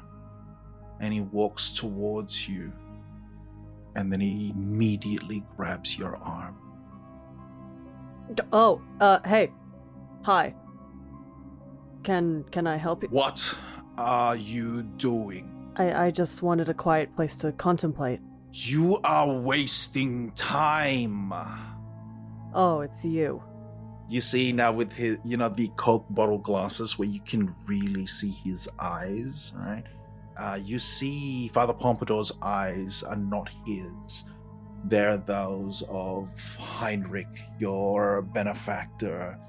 Find the protective seal that I had once placed here. Destroy it. That's what I was trying to find, damn it! They've hidden it well, and while they provide me with power, I cannot see where it is. Right, okay, look, let go of me!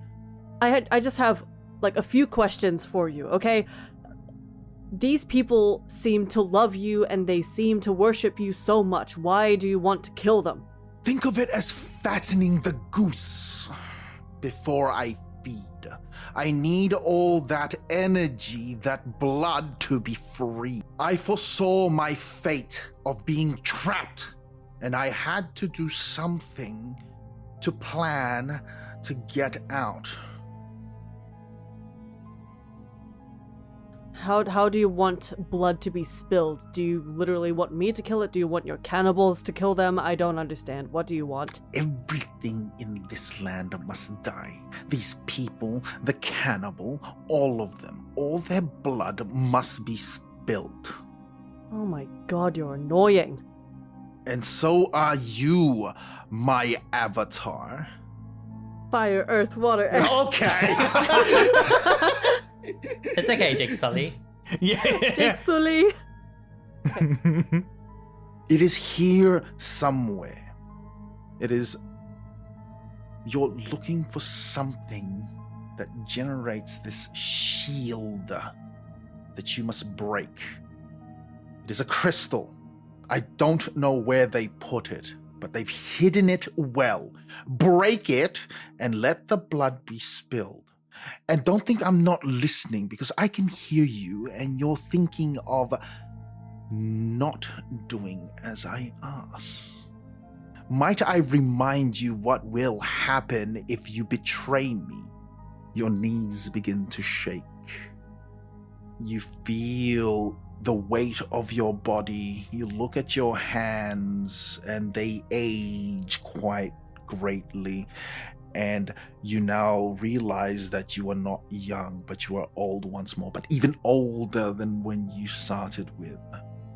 I will take your very life force, the years that I have given you, and more. This town may have given me power, but not enough. But there is enough for me to take what I have given.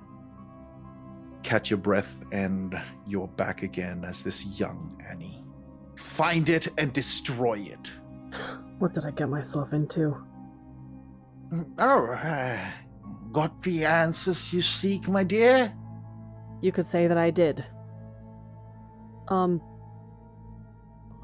That's good. In his light, let there be guidance. And would you be so kind as to guide me to a beautiful crystal of some sort? I don't know what you mean, my dear. She sighs in defeat. Never mind. That's all right. Thank you for your time and hospitality. Of course, anytime. You're all welcome in the house of Heinrich. Indeed. And Annie walks out of the church. I presume you're all going to take your long rest now? Yeah. Okay. Go ahead and pop your all your long restasi, restasci, restamundus. So, as Yeah, okay, got I it. am a human, and according to 2024 rules, I have an inspiration still. I can, by the rules, I can give that to somebody. Can I give that to somebody? Are you running with that rule? Are we giving it to Annie? I can choose on who I give it to. Yes. If that's the case, yeah, just give it to whomever. If that is the rules, yeah. I am going to give it to Annie because she needs it on her rolls. I'm sorry, Raina, but we've seen the track record, Yep. and right now, so you now have an inspiration die to use, which you can re-roll any dice with, Wow, thank you. including damage or anything like that. If you get a bad roll, you can use your inspiration die to re-roll it. It's a little perk Wow, from that's so being a good. human. You get inspiration at the end of a long rest. I would say Thank you, that Rob. also now is the opportunity for you to change up your prepared spells if you wish. The night goes uneventful. It was actually quite peaceful. It is one of the most peaceful nights you've actually had being out and about. Almost as peaceful as your well, it is peaceful, just not as comfortable as your sleeps at the manor. You hear the chirping of the birds, light streams in the room, as is a new day. And as it is a new day, everyone please give me a D100. Oh boy. What did we all get? Annie got a 30. Gora got a 50, smack bang in the middle. Rainer got 59. Rainer, since... So we're all growing tails. And Gimbal exploded. And he's now just a floating head. Mm-hmm. Oh no. Hey, listen! Yeah. Hey! Rainer, since you had the shortest of rest, you, I presume, would have taken the final watch just cause. Yes. But during this period, occasionally you would feel that tingle on your fingers. And by dawn, with the light of the dawn, you notice that your index finger and middle finger, just maybe a quarter way through, have turned to gold. Not again. But it isn't, yes, it's gold, but it isn't that solid gold as it was before. It is far more malleable. It is just like your regular finger, except now it's as if it was coated in gold. Okay. This doesn't need to go to them. They're sleeping. It's fine. I've got them. The day begins. You prideful son of a bitch. Hey, deal with your own problems. I'm trying. He's gonna kind of notice everyone's still sleeping, and he's gonna be like, "And you better have worked on my gun."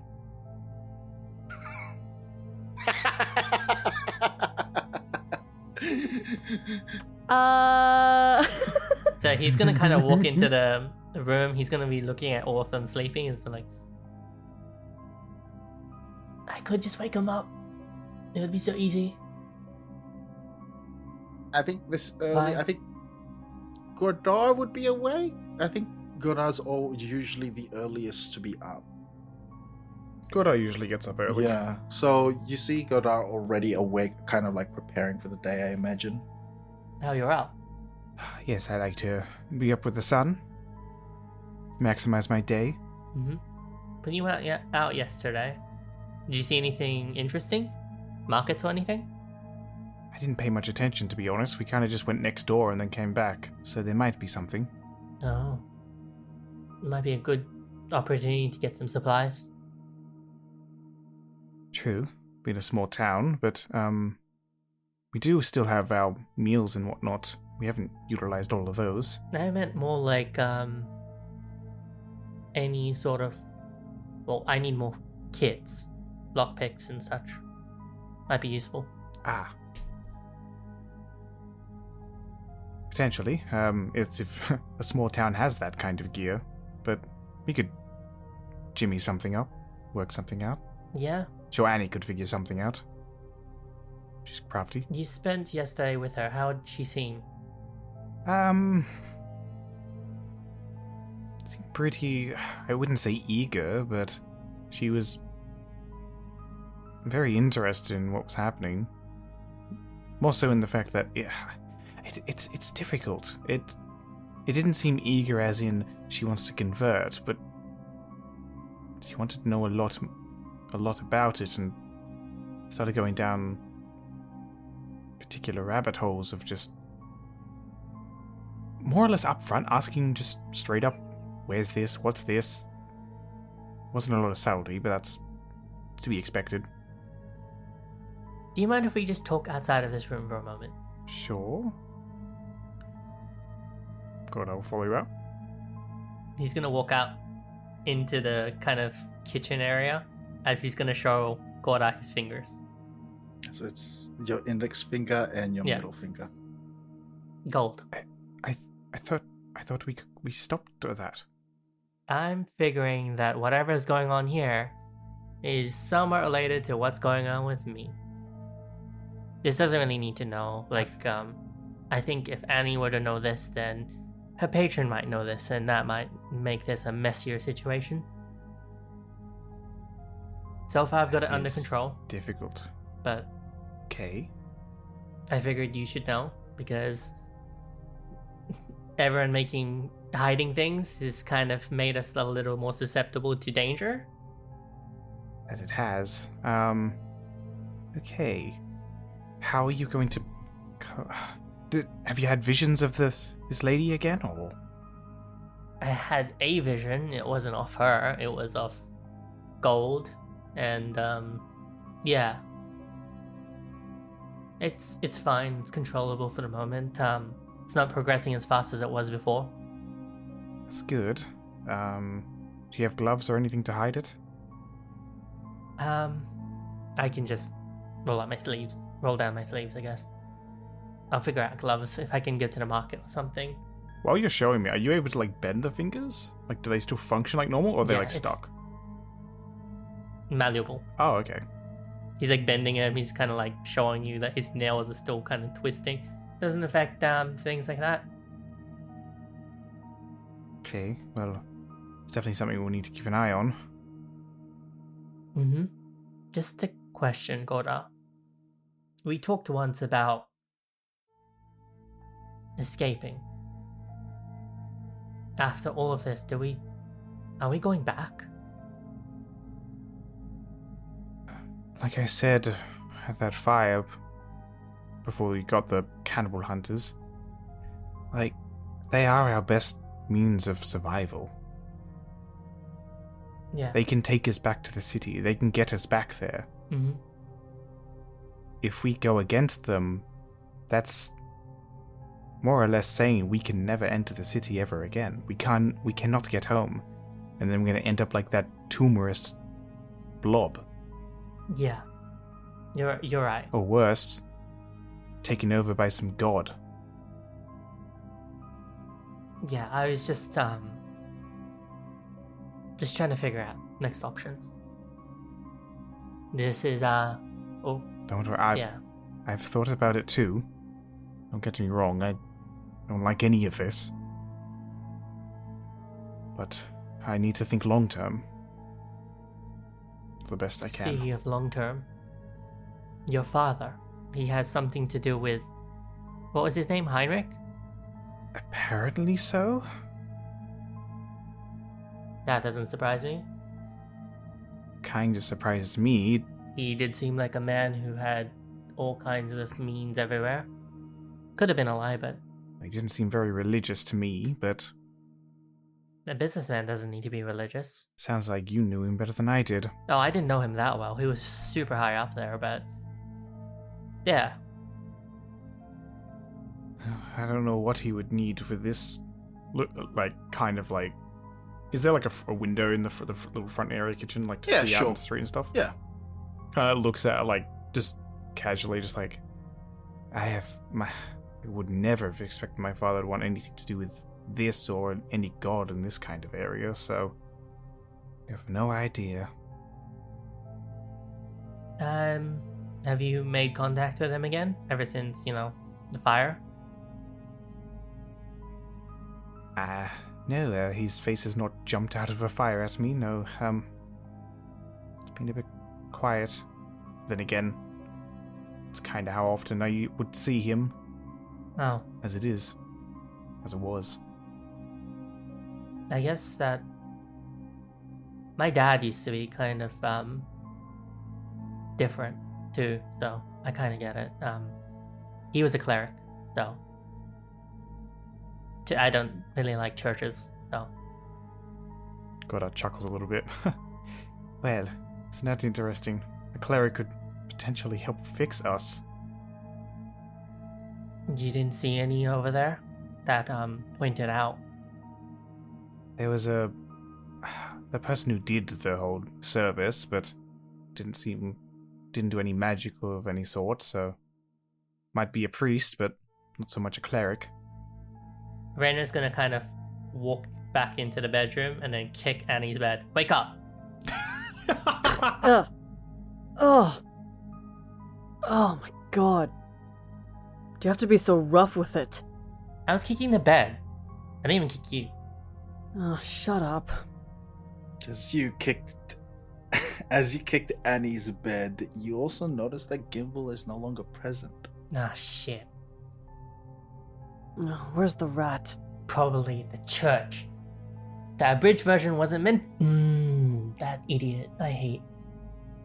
Abridged? What are you talking about? Is the book on his bed, or has he taken it? He's taken it. By the looks of it, you look around his possessions, and it looks like he has taken the book with him. Okay. Great. Gimbal's gone. He's probably at the church, isn't he? He is most definitely at the church. You do find the window now open, but before it was closed. Bastard went through the window. And it had to be a church. Can't say I blame him, honestly. He seemed really enticed by the idea of the priest showing him something. I took care of that. I rewrote Did it. you? I rewrote it. I don't think that would have changed anything, considering that all he had to do was read the book. He's that far into it? It's only been a day. What have you guys done? He's a nerd! Valid point. Did you not see him next to the fire? Little thing had his legs kicking dancing. his legs like a little schoolgirl. Oh my god. I'm going to cut off his legs. Maybe don't do that. Let's just go. Let's just go and get him. Who knows what that priest is planning? I don't know if I want to go to a church. Oh. Maybe you guys can handle this, right? You guys got this. I just need to go shopping. Yeah, okay, fine. Fair enough. Also, when I went to the church last night to try and get my own answers of this whole thing, I'm pretty sure Heinrich possessed the priest, and Heinrich made it very clear that he wants blood spilled no matter whose it is. He wants the protection of this place gone. I see. And he can apparently hear everything that I say, so I might die tonight. Anyway, let's just go. Come on, Godar. And Annie leaves the room. Not even fully, like, still partially dressed, still like in like a morning robe sort of thing. I have to go with them, don't I? You hear in the distance, hurry up! Let me get dressed properly. So you Rain is just in his prepare- boxes. Yeah, he's just in his boxers, like loose Hawaiian shirt. So you get ready, and it doesn't take you long. The church is just next door, and you find the church doors already open for the day. And as you're rushing in, trying to find Gimbal, you just see him there, sitting at the pew, sitting next to Father Pompadour, and it looks like that they're talking. Okay, let's just... Maybe we can listen in? Guess? I mean, it looks wholesome enough. Try. No, don't have anything for this. I guess try and sneak up, like, in between the pews, like, crawl, and just try and, like, get close. I mean, go ahead. I guess the three of you just give me a stealth check. Rainer is gonna touch Annie with his hand and cast guidance on her. My god. Let's go! Annie got a 23 from a natural 20. No, and because of okay. the guidance, that will be a Yay. +4. So a total of 25, baby! All right. Hell yeah. I just got a 19. Okay, that's still good. Great. Rainer got a 1 with a +5. That makes 6. Oh, Because he is fuming no. at Gimbal and being at a church because he's visibly uncomfortable. He's just like, I don't want to be here. So to the Rainer best, just farts. to the best of your knowledge, you guys managed to make your way as stealthily, as quietly as you can. Maybe 2 pews behind, and as far as the three of you can tell, you have not been noticed as of yet. But you can hear their conversation. It is not in hushed tones, but hush in a church sort of thing. A very quiet conversation. And you hear Gimbal just talking about what he's learned from the abridged version. Talks about Heinrich's light and his greatness. And then the Father Pompadour just reiterates this, and yes, he has done this, so and forth. So it seems to me that it seems to the three of you that they're just having a quiet conversation about the book itself, the teachings. Nothing out of pocket, nothing out of the ordinary. You see Father Pompadour get up as he slides across the seat and he begins to walk up the aisle, and Gimbal follows suit. You see them walk up the altar, and there they now, as they turn around, see the three of you. You see Gimbal wave, and it's just waving, and then What? I was hiding. What do you mean? oh, so you're hiding Yeah. under, not sitting on the pew? Yeah, Okay, we're all under right. the pew. We're That's hiding okay. behind the pews. Yeah, what do you mean? Oh, yeah, no, Yeah, that's okay. just They don't see sitting you. Yeah. Oh, Rainer just has his leg out. So just waves at you, and the priest sort of just like raises his hands, and you see that huge slab that I had mentioned earlier. You kind of like the, you know how that bit where it's just like they're walking down the stairs, and you just Yeah, sort of yeah, like yeah. see the both of them descend. What? Where did they go? Down. Follow. We got to follow them. As you make your way up the aisle, you can see there is a trapdoor that is open, and there is a staircase that descends down. You continue to go down this staircase, and it goes down quite deep. You're not too far. You can still see both Father Pompadour and Gimbal walking down this staircase and trying to stick to the shadows and just trying to stay far enough so you're not seen, but also close enough that you can still hear. You enter this. They enter this chamber that is under the church, and its design and architecture is very similar of what it is upstairs. And sit at the center of this chamber is a large, huge crystal, and the crystal hums as you're getting closer to it. And now being down here, you're all feeling this strong energy of magic, very familiar to what it's like being out in the expanse, almost pulsating. And you can hear Father Pompadour. Yes. How do we know that Heinrich really was with us?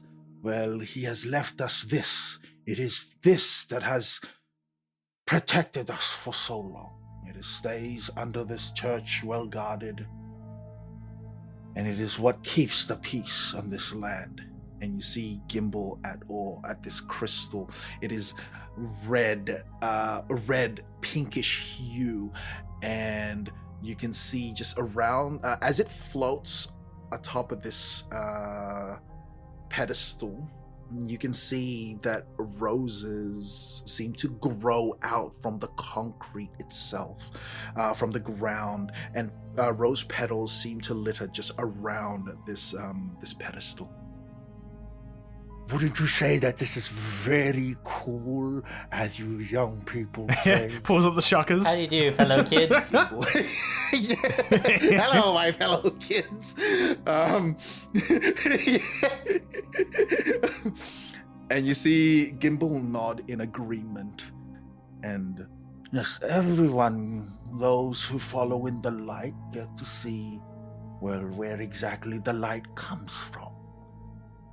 For Heinrich has left his essence with us right here. And you see Gimbal just amazed at this. What an idiot.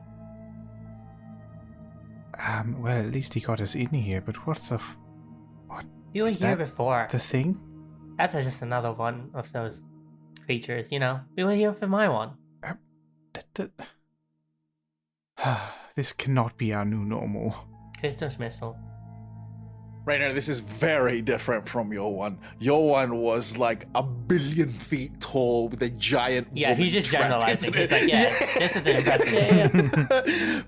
But in this, there is, as far as you can tell from where you're standing, it seems to be, yes, there is a powerful emanation from it, magical emanation from it. But nothing to denote that something may be trapped inside as the previous crystal that you have dealt with. Oh no, I really don't know what to do now. Now Really that don't know. you've seen it, perhaps we shall return upstairs. We can make a quick prayer, but ensure that you tell your friends about Heinrich and his greatness, for if they too accept him, then maybe they will be shown the way of a happier life. And you see Gimbal nod enthusiastically. It sounds like they're coming back. We might need quick go. Okay. Hurry up, be hurry high? up, hurry up. No, just get up the fucking stairs. Okay. All right. He's just kind of strolling. We're on stairs. There's nowhere to hide. This is where the one comes into play. Ooh. Oh boy. Exactly. Oh no. As you go down the stairs, you missed. It is very unlike you to miss your footing, but as you've missed your footing, it causes you to slip, and these marble floors are something that you don't generally stand on, and you slipped, and you're now kind of like just rolling as the two of you immediately jump out, and you just see Raina goes sort of slide down, and then as Annie has her hands to her face. you see, Oh no. you see, as you hit the bottom of these stairs, you see Gimbal and Father Pompadour in his just regular garb. He's not wearing the robes or the big pointy hat. So you see now his like frayed long hair, his missing top, but still with the cock glasses and also with a cane. Oh, it would seem that your little friend was following us. You know him? And you see Gimbal. Yeah, yes, my friend. He's very good, I think. Yep. Trying to be. Oh. That one hurt. Ow. You see Father Pompadour sort of like lean down and trying to help you up. Yes, I No, don't it's know. Okay. It's okay. Of Oh man, course. I got it. Okay. Yeah, There's, I'm up. make your way back up, for there's nothing for you here. Go on. Nothing like that big As- crystal? Oh no! For those at home really listening, speedrunning the this. DM has looked over to start rolling dice or doing something. Good lord. You see, We might die. as you mentioned that, he straightens himself, still with a cane. You are not welcome in this house. leave. What do you mean? I gave him the now. book. As you say that, he takes a swing at you with his cane. You being as nimble as you are, obviously, he misses, hitting the staircase. You sort of like roll over. Get out! As he's like yelling. And he's trying to chase you up these stairs now. And then you hear Gimble, Father, Pompadour, stop! Wait! And he's just like swinging at you wildly with his cane. Relax, old man. All right, I'll leave. Jeez. It's just like Rainer just casually walking, and this old man thinks he's going wildly, but he too is like struggling up these stairs trying to swing his cane at you. You good? You good? You alright? Take a moment. Take a moment. It's alright. Calm. Breathe. In and out. Nose in. Out. Making his Mouth way out. up the stairs. Now, It sounds like that he's nothing's really happening. We should probably get to the top. Go. Yep. Try and usher Right behind Annie you. up. Do you need me to help you up? Come. Here. Let me hold your hand. Let me take you up. He Yeah? rejects your offer as he ascends the steps, and as he comes through the trapdoor, You are not welcome here. I suggest you leave before I call the captain. Sure. Get out! Okay. Which one's And the I'm just- exit? That one? you see now that there's like a lot of onlookers, people who have come for their morning prayer. You see, as you're walking away, Gimble has ascended as well, and you're seeing the old man close the trap door. Ooh, What was that? you want to give me a perception check? He pulls out a giant blade. Oh my. Not again. 23?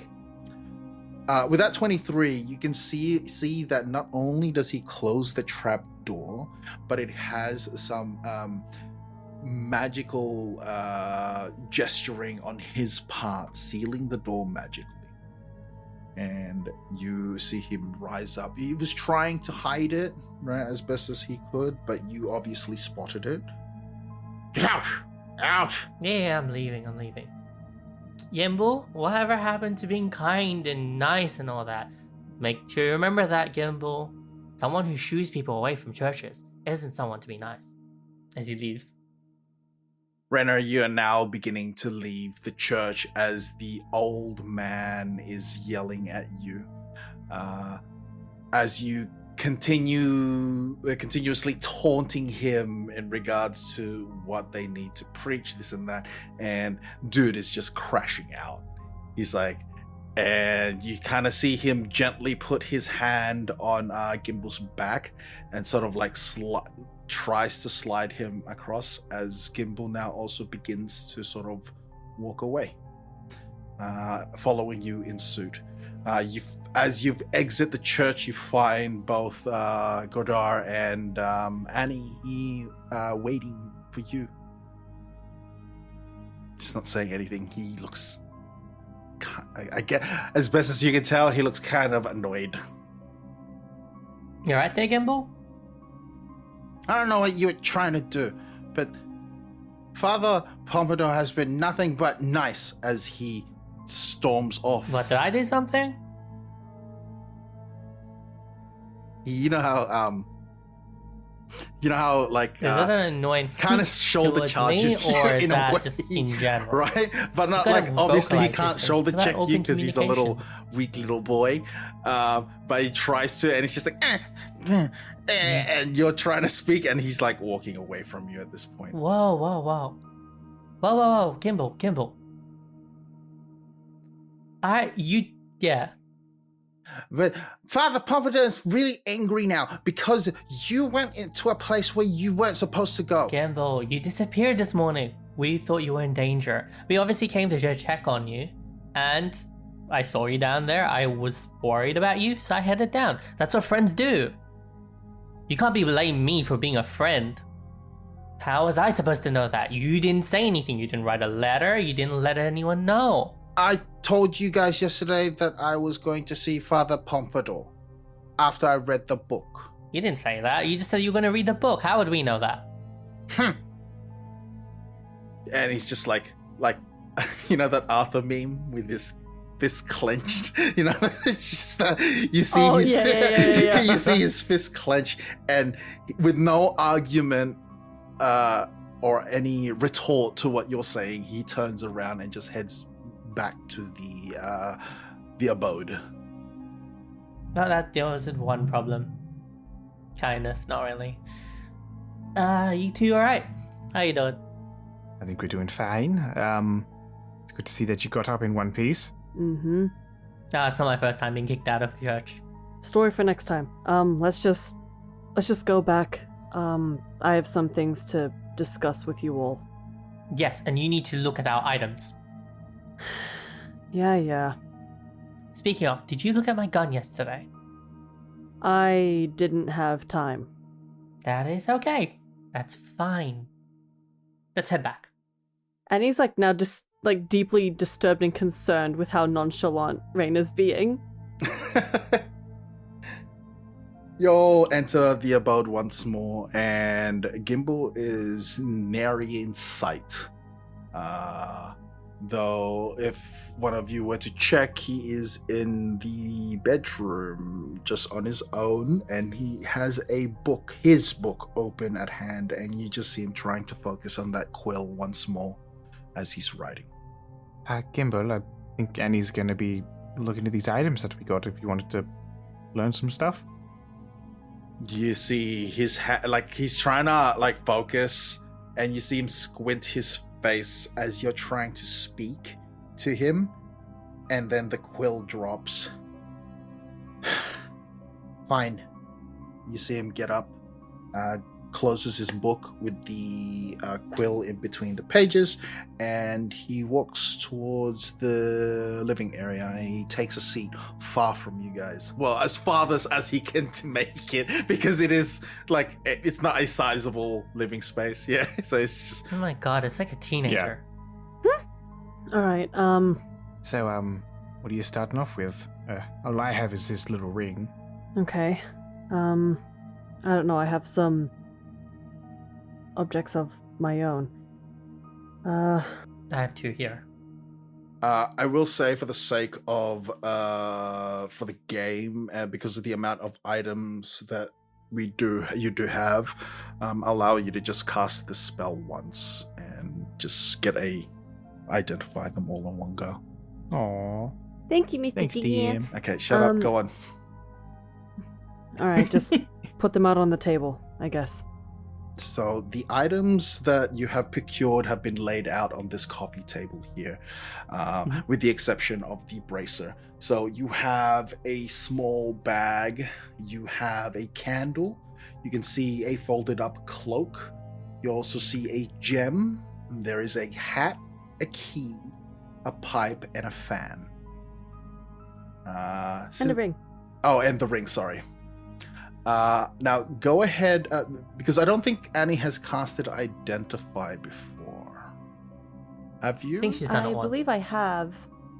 Okay. I think she's done it before. Very Yeah. early on. So Don't as... shoot the items. Gun at ready. Flamethrower, go. So you begin casting of this spell, and a familiar voice once more rings in your head. You have contacted the Identify spell. How may I help you today? Yeah, just got a bunch of items here. Just looking to see what they are, what they do, if they're cursed or if they're normal to a degree. If there's anything weird about them, or if we need to attune to it, just as much information as you can. Oh, sure, I can help you with that. Let's just take a look here. And you see now, as your Agodar, Rainer, you just hear Annie speaking to herself, essentially. But Annie, for you, this disembodied head of an elf just appears before you. And it's almost ghostly, with a blue glow to it, long hair, and it turns and looks at the items on the table. Oh, you do have a few items here. Now let's just take a look-see. Yes. Oh, this bag? I think there's beans in here. Pretty sure it's a bag of beans. Oh, Bag of and beans. yes, quite a great item. Let me just tell you. Oh, give me a moment and let me check the database for you to tell you exactly what these bag of beans do. And okay, let me just flip to that page, guys. Just give me a moment. So, these bag of beans contain, let me take a look on how many beans it does have for you.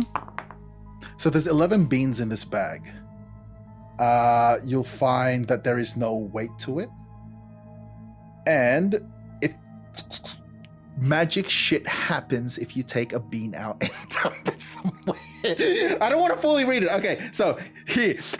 All right, if you dump one or more beans out of the bag, they explode in a 10-foot radius sphere centered on them.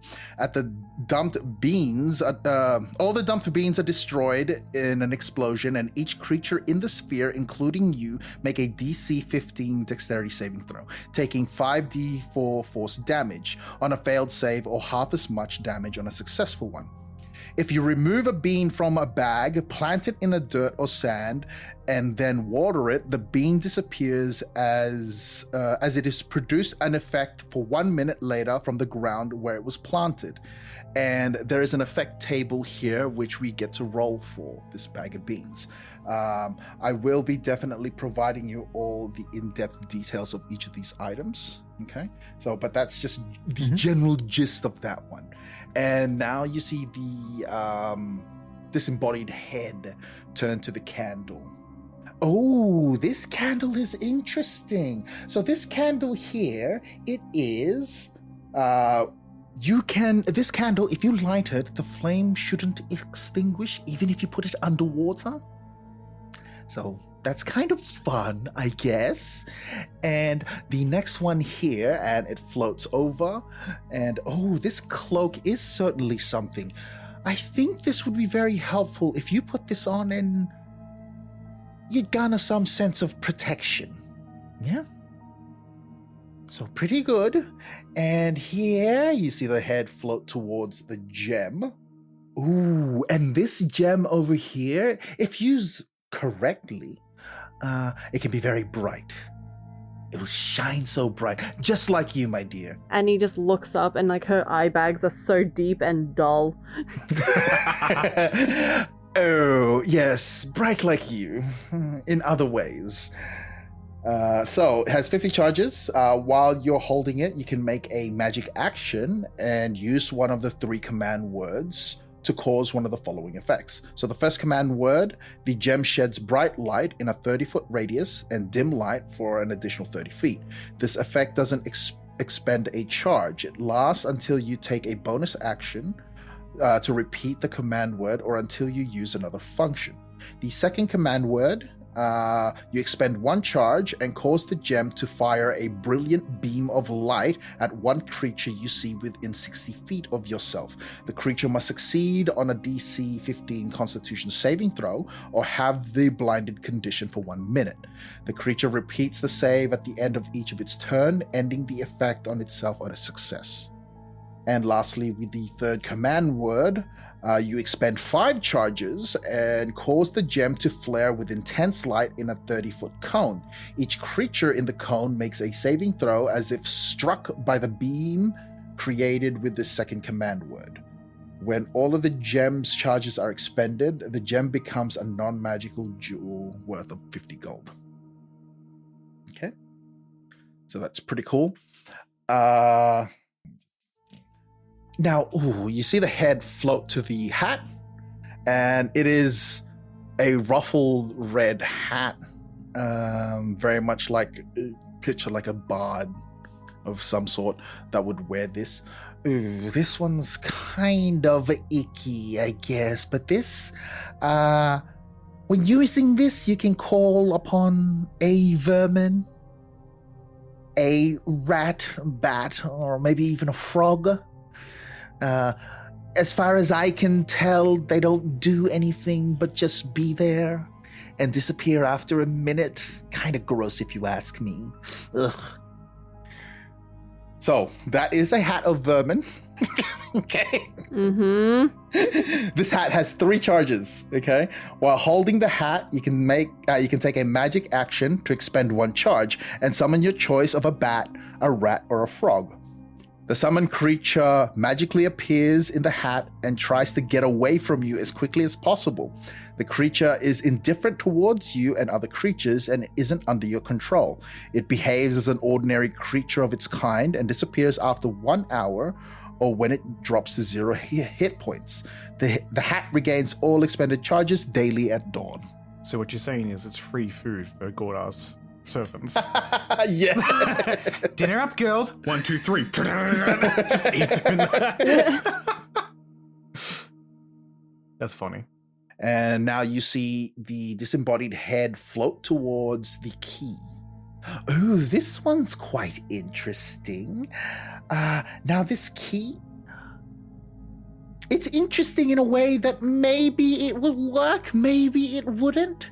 So using this key, you have a small chance of unlocking any doors with it. Now, when I say small chance, I mean small. There's about a 5% chance of it actually working. But there's a chance of opening any door.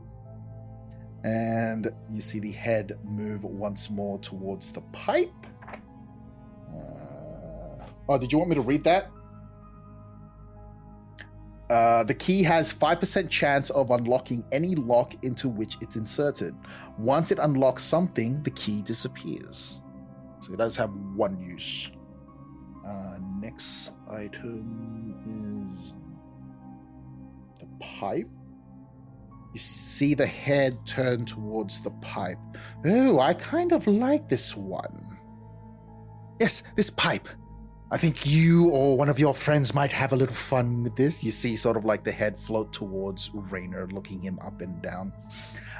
So with this pipe, the smoke that you blow out, you can make some sort of smoky vision. It's always fun. So, while smoking this pipe, you can take a magic action to exhale a puff of smoke that takes the form of a creature such as a dragon, a flump, or a slard. The form must be small enough to fit in a 1-foot cube and loses its shape after a few seconds, becoming an ordinary puff of smoke. So you can use this to... It's basically Gandalf when he blows that... when he's smoking and he makes that ship. Then the head goes down back to the table, looking at the hand fan. Oh, I think he might like this one. This one seems pretty cool. So when you use this, you can actually cause a gust of wind. So fanning it would potentially dry your wet hair if you ever have wet hair. You do take baths, don't you, dear? Showers, at least. Yes, I should hope so. So this fan, while holding this fan, you can cast Gust of Wind with a save DC of 13 from it. Each subsequent time the fan is used before the next dawn, it has a cumulative 20% chance of it not working. If the fan fails to work, it tears into useless non-magical tatters. So be mindful of how often you use this hand fan. And let's see. Oh, last you ain't one. my mama. This last one over here, the ring. Oh, now this is something indeed. It is the most ordinary ring in all of You see- existence. It is so boring. Every other ring rules over it. So, even though with its unassuming features, this ring is actually quite useful. So, I believe one could use this ring to regenerate limbs. It's possible. Ooh. But if you were to attune with this, you would get some form of healing periodically. And if you have missing limbs, then potentially it could regenerate said limbs. So this is the Ring of Regeneration, which requires attunement. So while wearing this ring, you regain 1d6 hit points every 10 minutes, if you have at least 1 hit point. If you lose a body part, the ring causes the missing part to regrow and return to full functionality after 1d6 plus 1 days, if you have at least 1 hit point the whole time. Damn. So, I see that these are all the items at the table. Is there anything else I can help you with today, ma'am? No, I believe that's everything. And as she... Yes, well, thank you for contacting... Okay. Yeah, go on. Damn, I was gonna say, as she finishes off that sentence, she makes eye contact with, Godar, Raynor, and Gimbal, and she raises her eyebrows as if to say anything else. Nothing from me. Alright, no, that's everything, thanks. Yes, well, thank you for contacting the Identify spell. You have a pleasant day, as the head sort of spins and sparkles and poof, disappears. Ugh, I'll never get over that. Okay. Alright, so we have actually a couple of useful things here. Also, this ring, Godar, you said you wanted this? It was just the thing that I picked up. Okay. Do you want me to explain what each of these items do, or do you want to claim what's yours and then just... You can keep the beans. Wait, does he know? I think Godar's the safest person to have these No. beans. I mean, Sorry, does he know that these are beans? Has she? I don't. We don't neither know of you what know. any of this Only stuff Annie is. knows Sorry. what these items This- are. what We I could do said. the fast forward. Yeah, the fast forward. She tells us them all, or you can just hand out stuff. Yeah, okay. Oh, okay, there is some interesting things. I mean, I'm not against having the ring, but if it's better for anybody else, especially if you lose another limb, it'd be handy for you. I think it's better that you Yeah. have it. Godar. You seem to be the person who keeps us most alive, and you also take the most damage. That is true. Well, you're prone to getting caught up in the battle. Well, I mean, we can always Primarily from Annie. take turns wearing it, I suppose. Sure. True. If need be, if someone loses a limb, I'm fine with sharing it around. That's not an issue. Yep. Mm-hmm. Alrighty. I'll add that to my sheet. Now, So, yeah, Ring of Regeneration. you can take the beans, Annie, since you're the explosion hobo. Yeah, thank you. What? I saw your smile when you blew us up the first time. That was excitement. And Sure, you see take it. another smirk show up on her face as she pockets the beans. I can take the smoke thingy, right? None of you guys smoke? No, definitely not. I can take it. I knew you would. This is Bella speaking to Rain. I don't know. Godar, do you want the hat? It could be used as a snack machine for your ladies. Potentially, but they don't normally consume through me. They kind of I consume and then they get resources as well. They are a part of me. Extra snack. What does the hat do again? You can summon bats, rats, and frogs. Oh. Good for distractions, at least. Yeah, it's a good escape. Or Really- intimidation as you throw a rat at someone's face. Oh, not great. And that's a pretty dog move, I think, Rainer. I think you should take this one. Sure. But, I don't like the style of this hat. Fine, I'll take it. As you say you don't like the style of this hat holding it, you see the hat change to what is more ideal to you. Oh, that's neat. Whoa.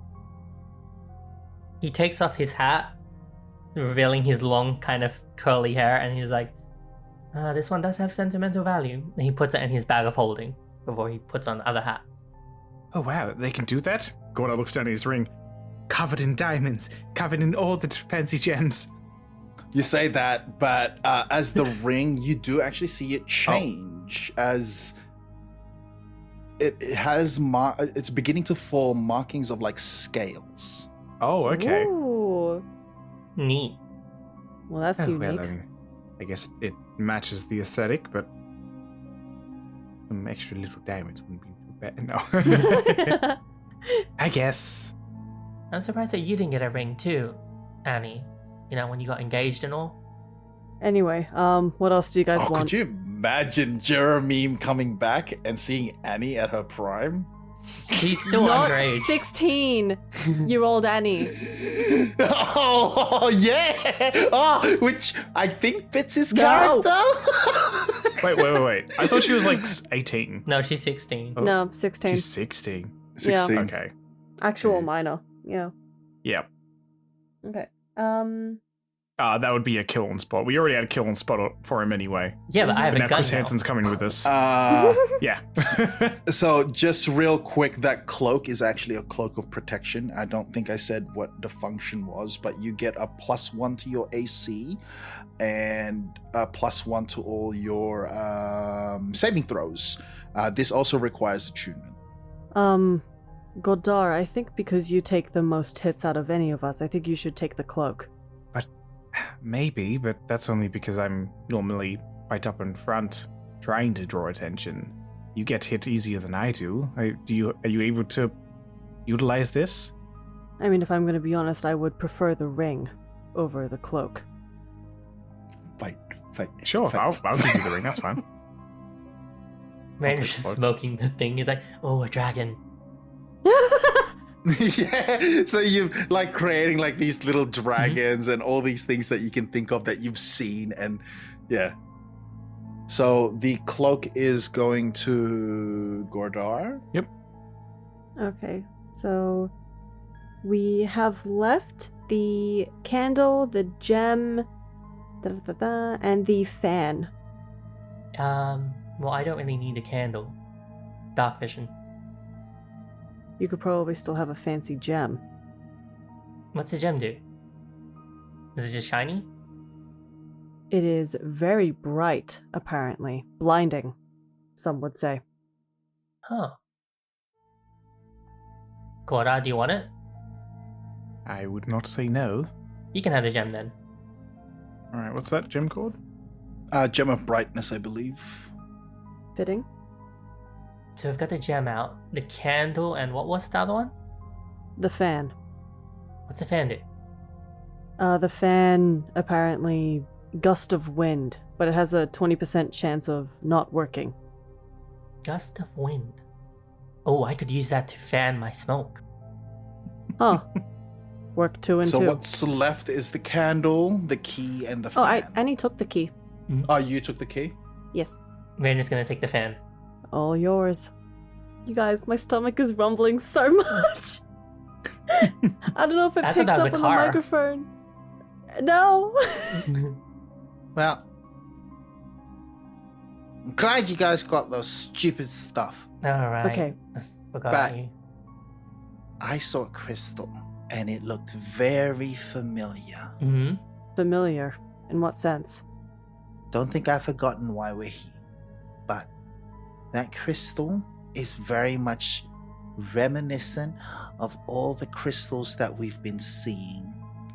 But not only that, that crystal had almost the same energy as the one from the Golden City. What even is this place? Okay. Yeah, Gimbal, actually, adding on to that, if we're done with the whole this, and she gestures towards the table with all the stuff. Yeah, so my benefactor, he apparently enhanced that crystal to offer protection to this place, but now he is commanding me to destroy it so that there would be bloodshed and he can regain some kind of power.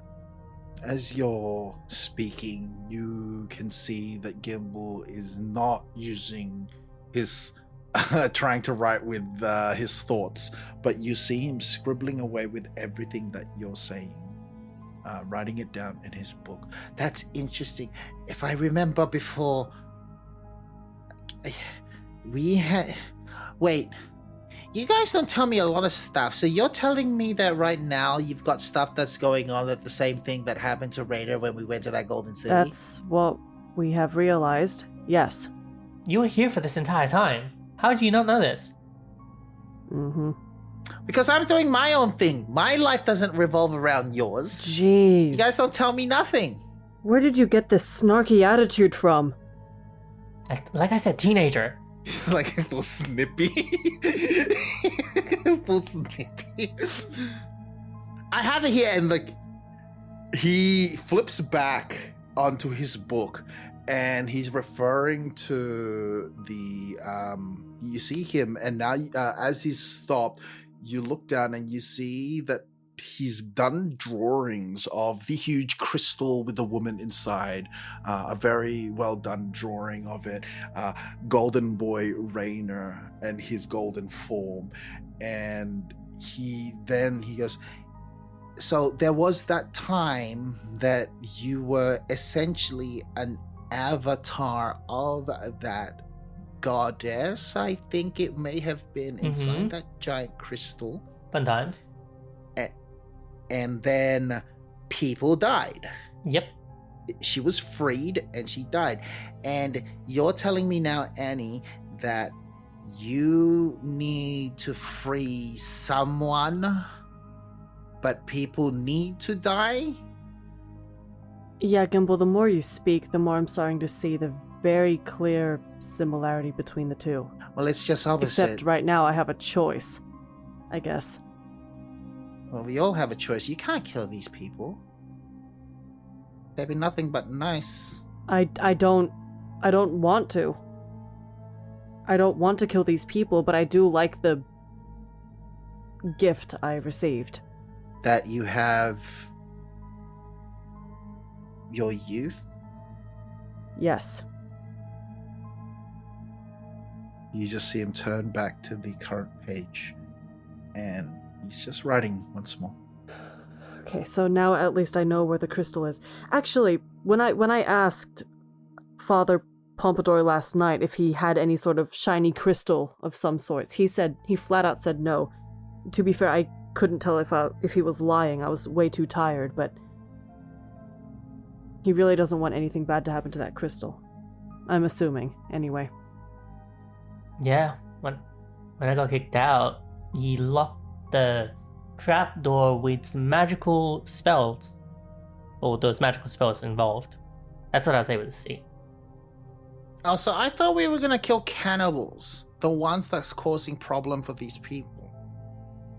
And then he turns the book and he showed like a half-page drawing of the cannibal that you have seen previously, which is just like a head with its maw from E to E, no other distinguishable facial features, no eyes, no nose, very Pac-Man-esque sort of vision with its razor sharp teeth and its elongated tongue. Yeah, so what I'm thinking is maybe if the cannibals had more bodies in their group, if we had just killed all of them, maybe that would suffice. Either that or we try and figure out a way to evacuate this entire town. A memory stirs, and the demand of your patron was all dead. Although he really wants them all to die. What if they're like dead, but not dead? Would that count? Rainer with ketchup at hand. No, like Ketchup and cornstarch? like hypnosis, mass hypnosis. So they're, what, just in a coma? Yeah, or they're kind of brain dead. That counts as I dead, don't know. right? I guess, but Or my benefactor, he made it very clear that he wants blood spilled. Maybe if we can take like I don't know what you call it, like a tiny drop from every person once they drop into unconsciousness, maybe that would work. I think it's also unfeasible because there's so many people. Oh, we really need to think about this. There is so many people.